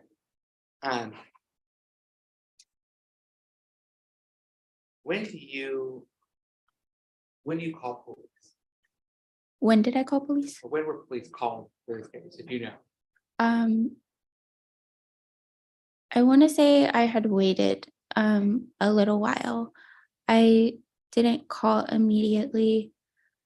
I would say it had been like a day later. So this party happens from, if I understand this correctly, on the 10th going into early morning on the 11th, right? Correct. So does October 12th of 2020 sound correct when police were called? Yeah. Why did you wait to call? I'm gonna object to the relevance of this. I honestly am gonna say that I was scared. I had never experienced anything like this before. It was very personal. I didn't know how to handle like all of the family that was involved, especially because I was living with Kyle and Carol, and there was a lot on the line at that position. And so I really was just trying to figure out, do I want to break apart our family and stand up for myself, or do I want to try to have justice for myself? So after you call police, do they come to the house? They did. And again, that's at 7123 Bermuda Drive. Correct. And do you speak to them there? I did. Eventually, did you have a medical or physical examination of your body?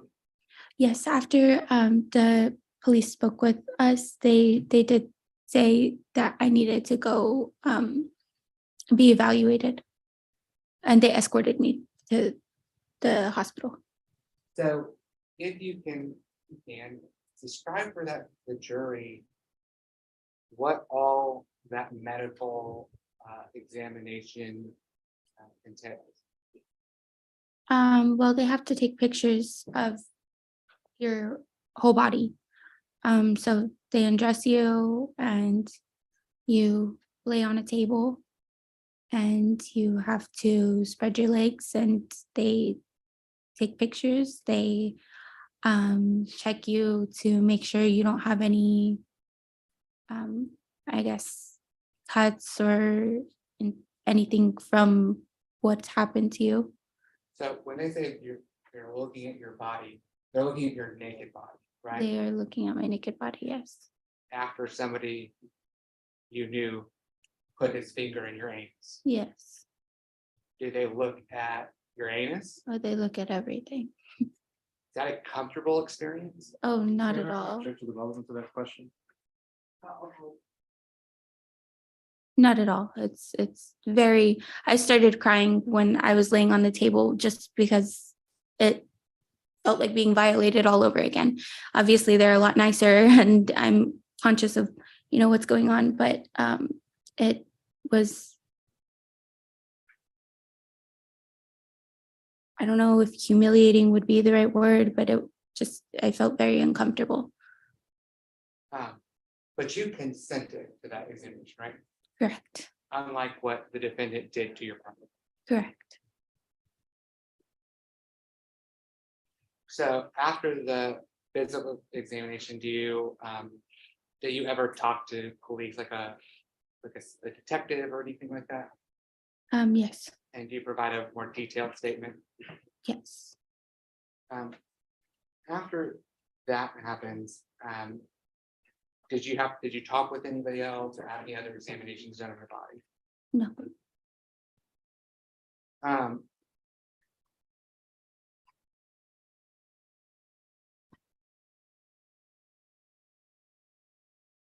After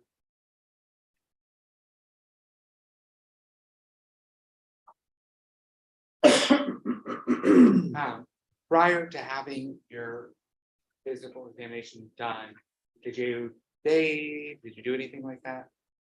After the examination, no. Before the examination. Before the examination, I didn't wash my body, but after the incident had happened, I did go sit in the shower and just sat under the running water for a while. Okay. Did you use the bathroom? No.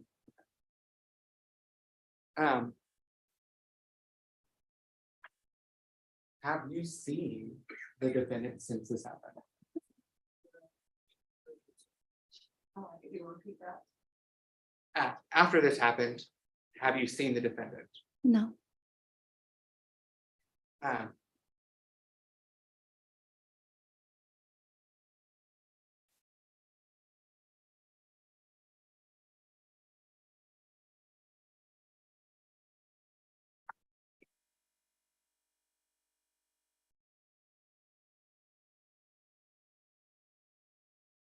And since this happened, did you and Ray become engaged? Yes.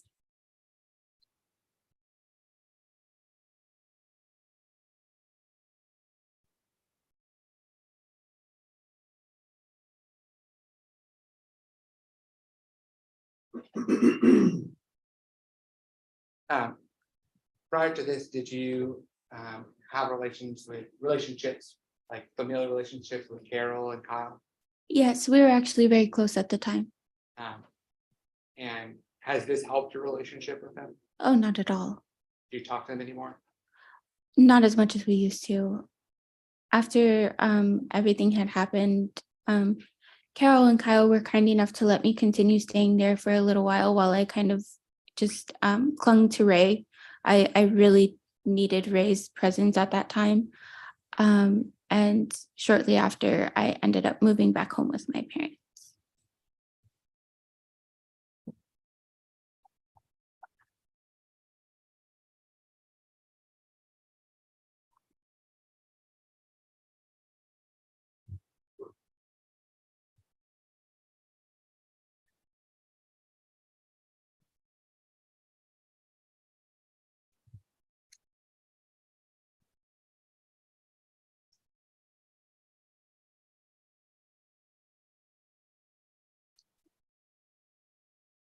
And you're, at this time, I'll pass the witness.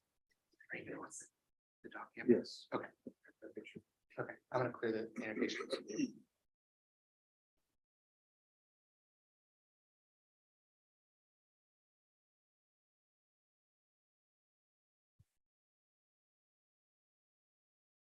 After you draw. Yes.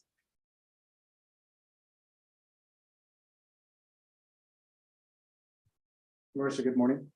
Good morning, My name is Albert, or afternoon, I guess. afternoon. My name is Albert Flores. I'm the attorney that represents Mr. Pettis in this case. Just got a few questions for you. Yes, sir. If you don't understand me, you're needing to slow down. I'm known to speak pretty quick, so just stop me, okay? Okay, Would you prefer Marissa or Marisa? whichever. Either one? Okay. Marissa, just because this jury isn't familiar with the family scenario back then in October and a few months prior, you had only been in contact with this family for less than a year, a few months to a year, is that correct? With his family, yes. And so I think you testified that you knew, I don't want to call him Ray Junior because I don't think he's a junior, but the younger Ray. Yes, Okay. Can you tell the jury, does he have a nickname he goes by Ray. by Ray? Okay. So when I speak about the difference between, I'll either call him Little Ray or just Ray. And I'll call the defendant, Mr. Ray, the defendant.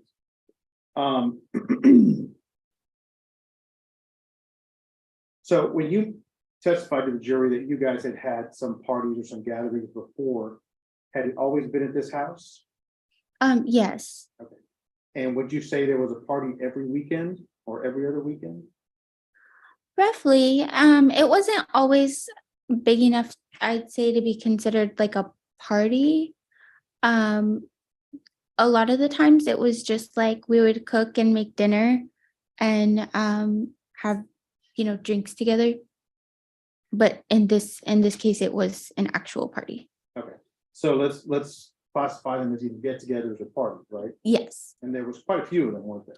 yes, Okay, and would you say that would happen either every weekend or every other weekend?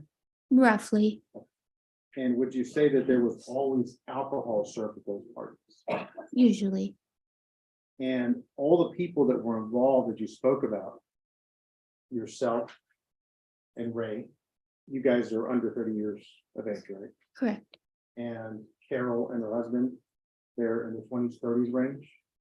Yes, Okay, and then Maggie and her husband, right? They're on 20s, 30s range? yes, Okay, so all can legally drink, yes. right? And out of those people I just named, was there somebody that stands out as never really drinking at those get-togethers? I mean, his younger sisters and the mom, they were the ones that typically. Do you know Maggie or Magdalena? Do you know her to be participating in your drinking activities at these parties? Sometimes I would say, but I don't think she drank a lot. I don't recall. And she was present throughout this whole process, right? Because you told the jury that there were some people that had left and some people that were still there. Yes, And Maggie was amongst the people that were still there. she was still there. So you testified that you had been working since early that morning, correct? Correct. And just so the jury knows, you gave approximately 3 statements, either to the police or to the hospital with respect to this case. Is that correct? Correct. Okay. And at least 2 of those statements are on video. Is that correct? I believe so. Were you able to review the notes or actually the actual videos or audios of any of those statements? Only one. Which one did you review? My original statement, after I had come to the station to speak with the detective. Okay. And so you were able to refresh your memory as to what you had said on that day. Yes. Now, I'm sorry, but back to the timeline, you were talking about your day was a little bit of a hectic day, Yes, okay? And you testified that sometimes you don't get a chance to eat, right? correct. But in fact, when you gave your first statement, you told them that you had not eaten. You were sure that you had not eaten that day, is that correct? Yes. Okay. Do you know what they were serving at that party when you got to the house? I believe it was like chicken fajitas, like it there was little pieces of chicken. And when you were speaking with, I don't remember if it was voluntarily or it was in response to the police officers, but you told them that you hadn't really eaten that much at the party, is that correct? Correct.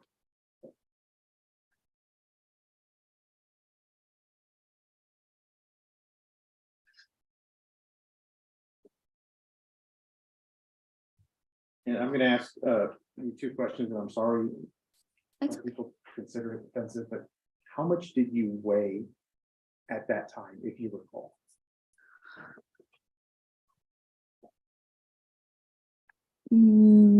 At most, maybe 130, 140 pounds. And how tall are you? I'm 5'1". So when you had gotten to that house after your shift, Mhm. okay, you were no longer gonna leave, is that correct? Correct. Do you, and I'm sorry, I just have to ask these questions, were you drinking at work? Where was I drinking at work? Yes. Oh, no. Were you on any kind of medication that may have affected your memory that day? No. Had you ingested any kind of substances that would have affected your memory within 12 hours of that day? Affected my memory? No. Done anything to affect your levels of perception? I Judge, I'm did. gonna object to the relevance at this point. You can answer. I did have a little bit of drugs in my system. And what kind of drugs were Cocaine.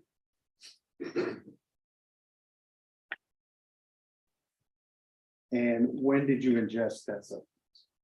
Earlier in the morning of that day. And you said that, in your opinion, that substance does not affect your memory, Not at all. but it does affect your perception. My perception, could you elaborate on what you mean by perception? Well, you could observe things completely sober, right? Absolutely. And then you could observe things when you're under the influence of cocaine. Is there any difference in your case with how your body handles that? Not at all. Are you saying cocaine has no effect on you?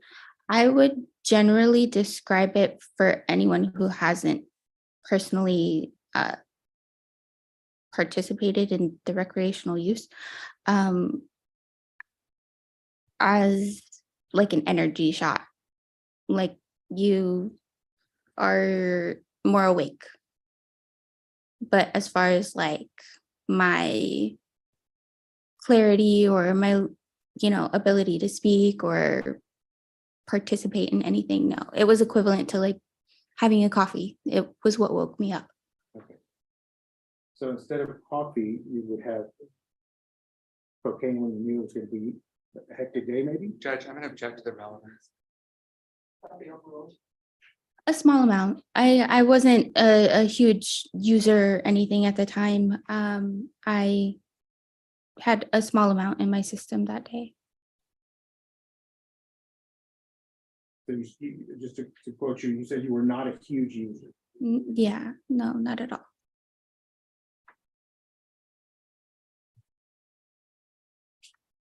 So,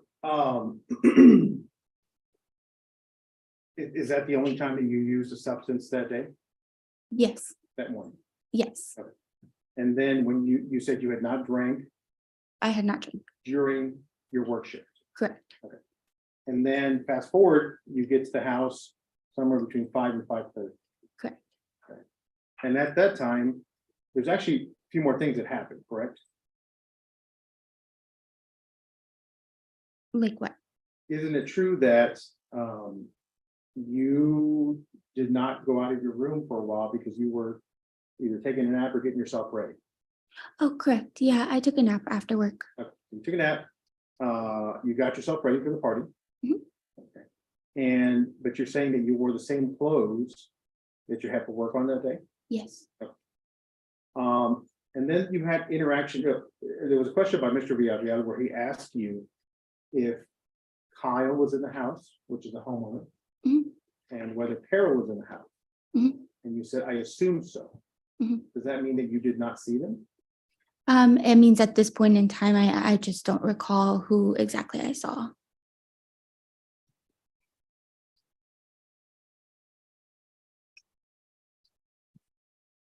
So this house, that we see the picture of here, are they renting the house? Do they own the house? I believe they own it, but I don't know their full history with it. Okay. And when you say they, explain to the jury who they are. Kyle and Carol McKayslett, Ray's sister. Okay. So Kyle McKayslett is your soon-to-be brother-in-law, Correct. and he is married to Carol McKayslett, Correct. and your soon-to-be sister-in-law. Correct. And Carol is the daughter of Mr. REYMUNDO Pettis. Correct. And had you been invited to stay at that house? Carol had allowed me to stay during that time. It wasn't necessarily ever a conversation of, hey, do you want to come reside here for the next few months or so? It was more so just, it originally had started with us binge watching Netflix shows. And I just stayed over multiple nights and eventually stopped going home. Okay. And in fact, isn't it true that your fiance, Ray, had not been living at the house very long himself? Correct. And he was not a normal longtime resident of that house. Is that Correct. So aside from Carol and Kyle, who are the owners, who else lived at that house? Benny and Layla, which is their children. And Ray was, like he actually did ask to live there for a little while. And so Benny is, how old would you say? You don't have to be exact. Would you say Benny is? I believe he's 8 now. Okay. And Layla? I want to say she is 11 or 12. So were they people that were at that house during that party? During the party, yes. Okay. And were they typically at the house during your other gatherings and get-togethers? Yes. And were they allowed to stay up late? Yes. During these parties? Yes. And in fact, they were frequently running around at 2, 3, 4 in the morning. Is that correct? Yes.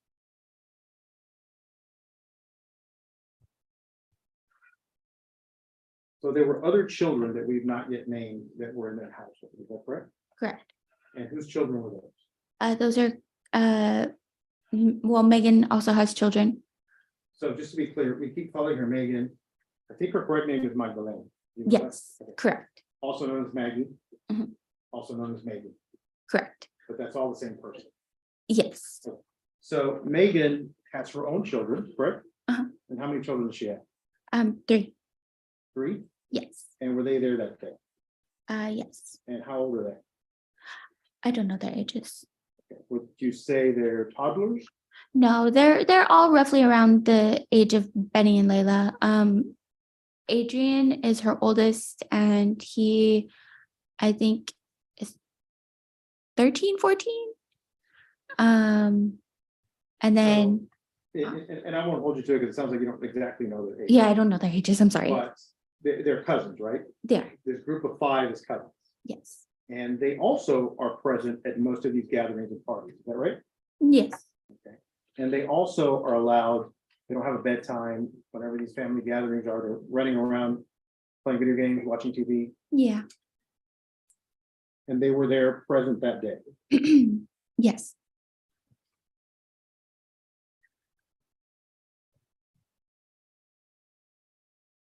So, I don't know.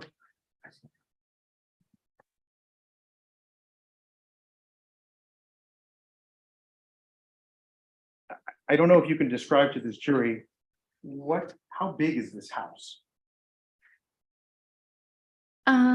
It's not very large. So in this picture, if you were to walk right through that door, this is all the living room. Okay. And then there's like a little, the TV is right here, the couch is right here. And then there's, oh, I guess like a walkway right here where it branches off into the hallway. And then the dining area, and then the kitchen is like right behind. And I'm so sorry because the jury's gonna have to use their imagination, but I'm hoping to get you a better picture of what's going on here. Okay. So let me ask you this. If I remember correctly, every bedroom is fed off of one hallway, is that correct? Yes. Okay. And if you could describe to the jury using references within this courtroom, how long is that hallway? And use that back wall as a reference. Maybe. This back wall. The one right behind you. Yeah. I wouldn't say it's very long. So if we were to say like that staircase right there was like the start of it. There's the wall, there's one bedroom, and then there's another bedroom, and then on the opposite side where would Kyle and Carol's room would be, they were in that back corner. So like if we were to say anything, it would be roughly stair to stair. Okay. So relatively small. Yes. Let's get some perspective on that. If Kyle was in his bedroom and he stuck his head out, could he see the entire hallway? Yes. Could he see into the living room? Not quite. There's a wall at the end of the hallway. Just the angle, right? Yeah. Okay. Could he see the other bedroom doors? No, not really. No. Why is that? Oh wait, like if he stuck his head out Correct. of his room, could he see the other bedroom doors? Oh, yes. And do you know how many bathrooms are in that house? 2. And is one of those bathrooms inside Kyle and Carol's master bedroom? Yes. And is that a bathroom that's typically used during parties for the guests? Not really. It can be. Like I have definitely used that bathroom before. Like if there's someone else in the other bathroom and you can't wait. But yeah. Would it be fair to say that it's available, but not typically used? Yes. All right, so that when you say that you were answering Mr. Villarreal's question, that you got up to use the bathroom, do you remember which bathroom you used? No, I don't recall. Typically I use the hallway bathroom. So I would say. So when you say typically, you answering that way because you don't really remember which bathroom you used. At that first time that I woke up, I will fully admit I do not recall getting myself up at that time.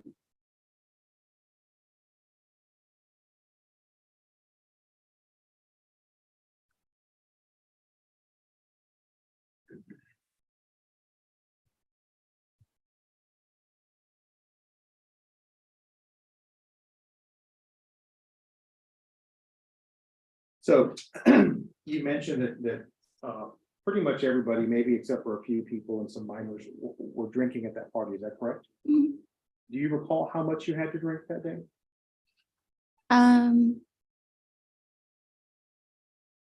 Maybe a couple beers and like 1 or 2 shots. So when you say a couple of beers, I'm going to have to get you to get more specific. How many beers is a couple of beers to you? I would say I had probably about like 5 or 6. 5 or 6 beers. Mm-hmm. And in fact, that's what you had told the police officers, right? That you had. I believe so. And you admitted to having how many shots? 2. Is it possible that you had more? Possibly. I'm not super big on liquor, so it wouldn't have been ideal. Is it possible that you had more beer than you testified to? A possibility.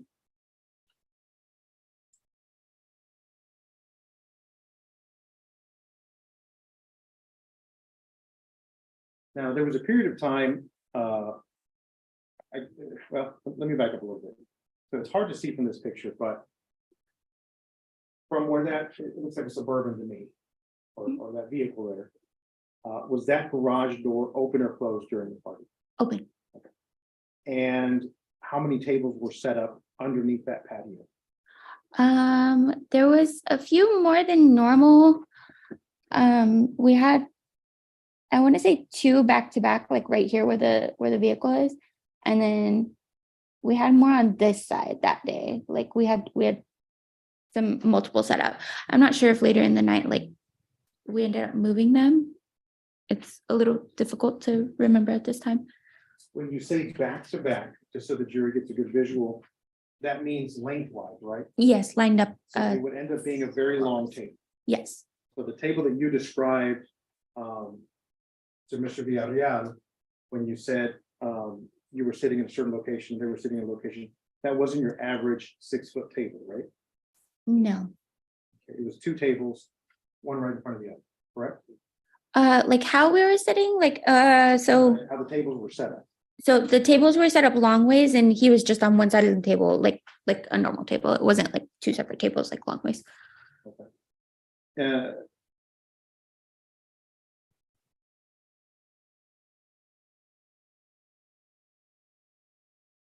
You said you had not drank at work, you used some substances in the morning. You started drinking when you got there, correct? Yes, like when the party started. And you did not really have anything to eat. Correct. Okay. And there was a period of time where you said that you were taken to bed or escorted to bed. I don't remember what. My fiance, he walked me to the room. Okay. And you said because you did it because you were tired. Yeah. Isn't it true that they asked you to go to bed because you were upsetting people at the party?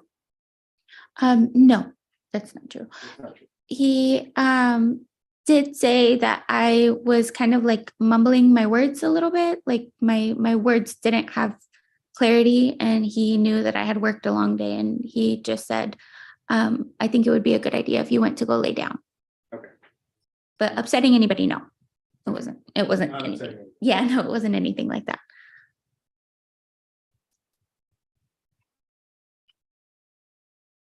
And so would you say that you were the one that was in a party of people that were drinking, you were the most intoxicated at that party? I wouldn't say I was the most intoxicated. I mean, we were. Let me ask you this way. Was there anybody else mumbling their words that you saw? No. Were you stumbling at that point, or were you able to keep yourself up? No, I was still up and able to walk and everything.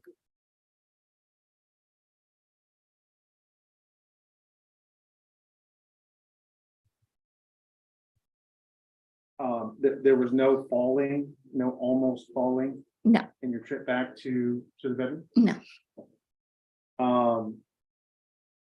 Did they ask you to stop drinking? No.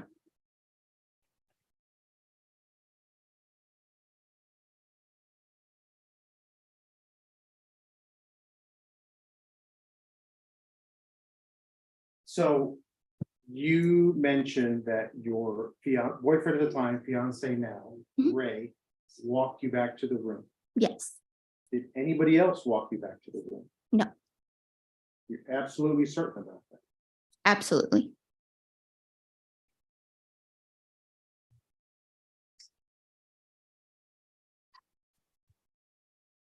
And when you get to your room, who is in your room? No one's in my room. There's nobody in your room. No.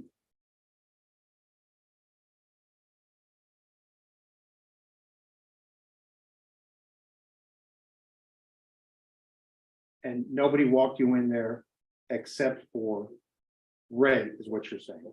Yes. And you're absolutely certain about that. Judge, ask to answer.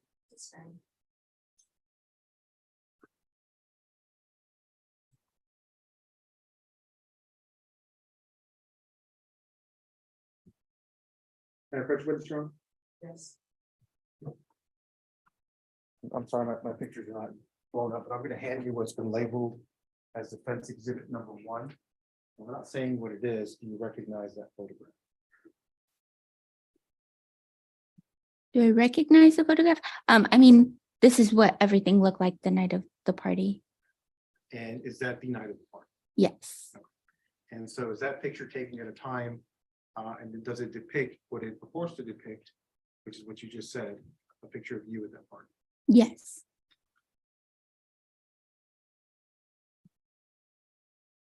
But I'm gonna leave this up here with you. Okay.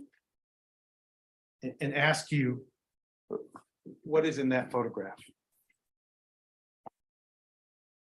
At this point, I'm gonna object for him testifying from a document that hasn't been admitted into evidence. Sorry. Mayor.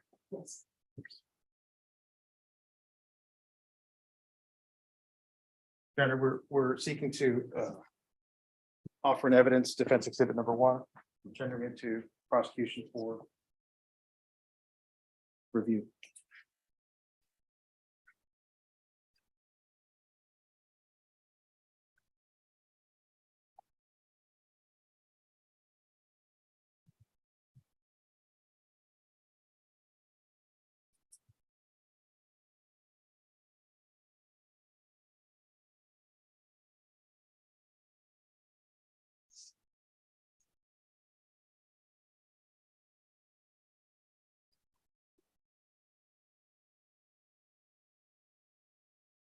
No objection, Judge.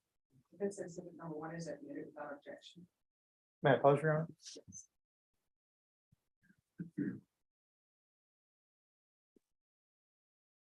All right, what did I think? Good luck. Is this? Yeah.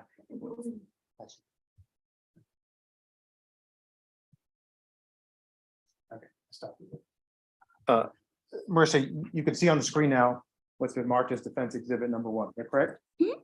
And is that you at the party in question that we've been talking about all day? Correct. Yes? Yes. Okay, I'm sorry, I didn't hear that. And is that your position that you had most of the night at that party? Where I sat, yes, until like that was my spot as long as I was sitting there and hanging out with everybody. And then when I had to come back out later and I was talking with Ray, I was sitting right here. Okay. And who, if you can recall, whose elbow is that? I believe that was Jerry's. Okay. Jerry, Kyle and Jerry were kind of alternating spots and like right there. they were on that side of the table. Yes. What kind of chairs were you guys sitting on? I believe just the like white table chairs. Were they metal? Were they plastic? I believe they're metal. Cold to the touch? Yeah.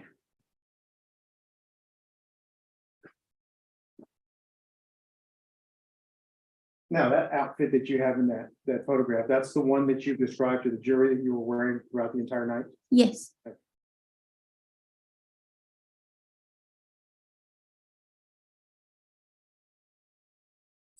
Let me bounce back before we get into some of this other stuff. You testified with respect to Mr. Villegas' question that you, as a family and friends, had traveled with Ray and Carol, Mhm. with Raymundo and his wife, Correct. 2 daughters, yourself and your fiance. Correct. And where did you travel to? We went to Galveston. And how long were you there? I think a week. And was everybody staying at the same place? For the first few days, yes. And then the last day, my fiance and I stayed by ourselves in a hotel. And you said that there was no problems there, right? Correct. Okay, everybody spent the night? Correct. Okay, children, adults? Judge, at this point, I'm gonna object to the line of questioning. It's irrelevant. Let me move on from that. Let's get back to the night in question.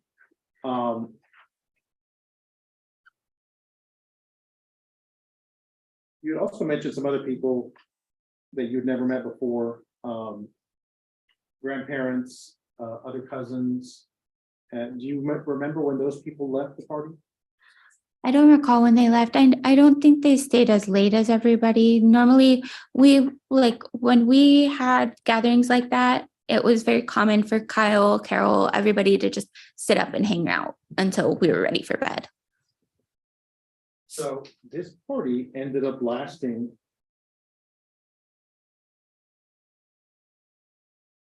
Way past 4 a.m, is that correct? I mean, yeah, everybody was still outside when I had already gone to sleep. And was that typical of the parties that you guys had? No, normally, we would kind of all put stuff away together and go to bed around the same time. I mean, there were definitely times where we had stayed up like super, super late, but it wasn't like an every time thing. But it happened before, right? Yes. And you testified earlier that they didn't send you to bed because they were upset with you. It was because you were tired, right? Yes. What is that you're holding in your hand in that picture? It looks like a balloon, but I'm having some memories. It was a dirty 30 party, so I think it was a condom.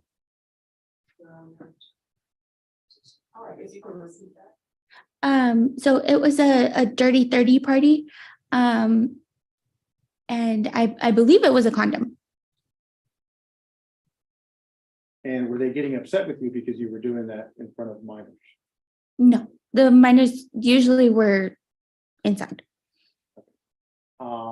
Were there any minors outside? That I recall, no. And so Ray, your fiance, has 2 younger sisters, don't they? Mhm. And how old are they? One I believe is 19 and then the other is 17. So depending on whether we're talking minors for drinking or alcohol, at least I'm one of sorry. them, I'm sorry, Mr. Flores, will you please say that again? Sure.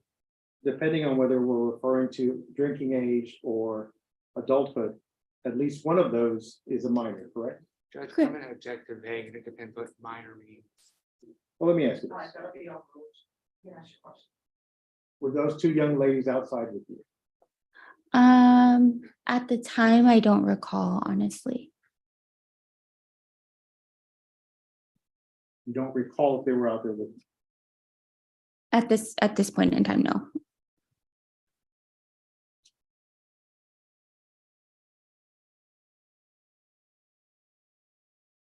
Do you know what their names are?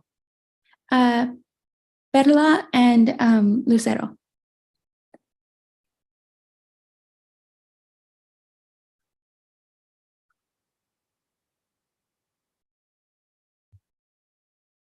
Krista, do you wear corrective lenses, either glasses or contact lenses? I wear both. Do you know what you were wearing on that day? My contacts. And do you know if you removed those contacts before going to bed? No. So they were still in your eyes I when you woke up both times? Yeah, I tend to fall asleep in my contacts sometimes. But as a contact wearer for many years, I'm going to ask you, what happens when you fall asleep with your contacts? Judge, I'm gonna object to the relevant. Sometimes they can get foggy.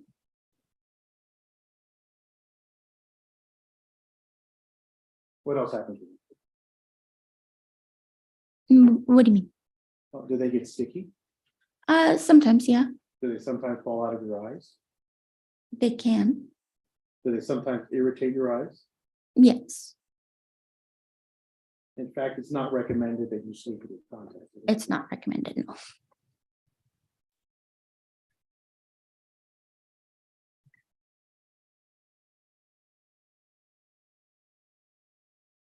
Do you remember what point you removed those contacts that day? No, it would have been after everything because I wouldn't stop doing whatever I was doing to take out my contacts. I believe I kept them on all through the night into the next morning.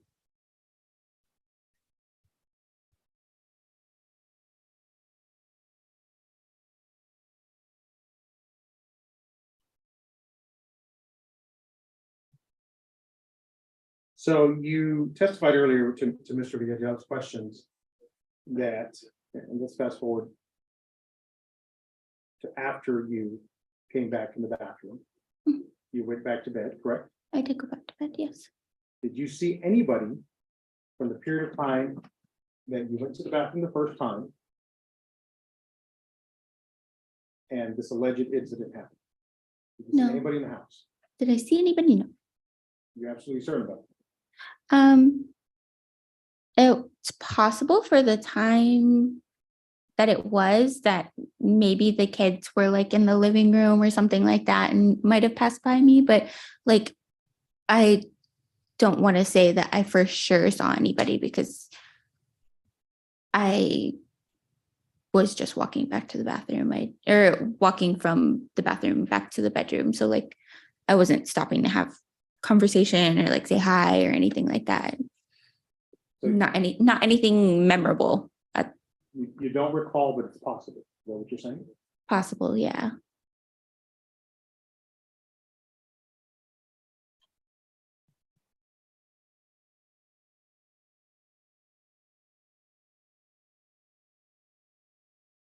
So, and unfortunately, we have to reach this, the uncomfortable part, right? What the allegations are. Excuse me, that's one of the coach. Yes.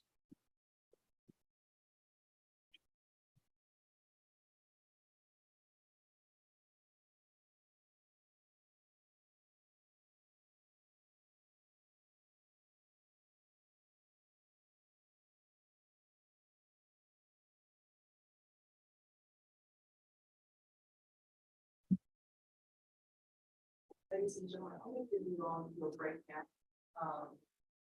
The cafeteria downstairs, I know closes at 2. We're going to come back at 2:15 because I have other cases that I need to take care of. So you've heard some evidence in this case.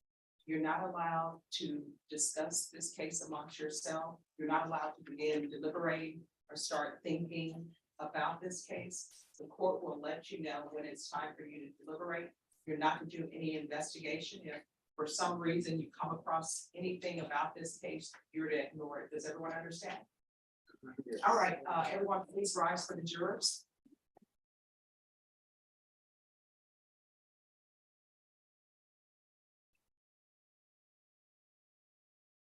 Oh, you all are more than welcome to leave the pillows there. They'll be there when you come back.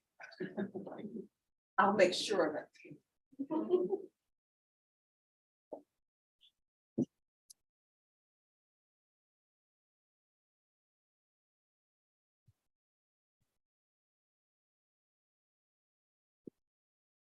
All right, everyone can be seated.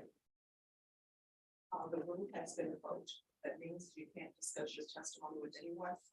You're allowed to speak to our attorneys for the state of the defense. Okay. All right, so we'll be back here at 2:15. So if you could be here around 2:10, that'll be great. Yes, ma'am. All right, thank you. Thank you.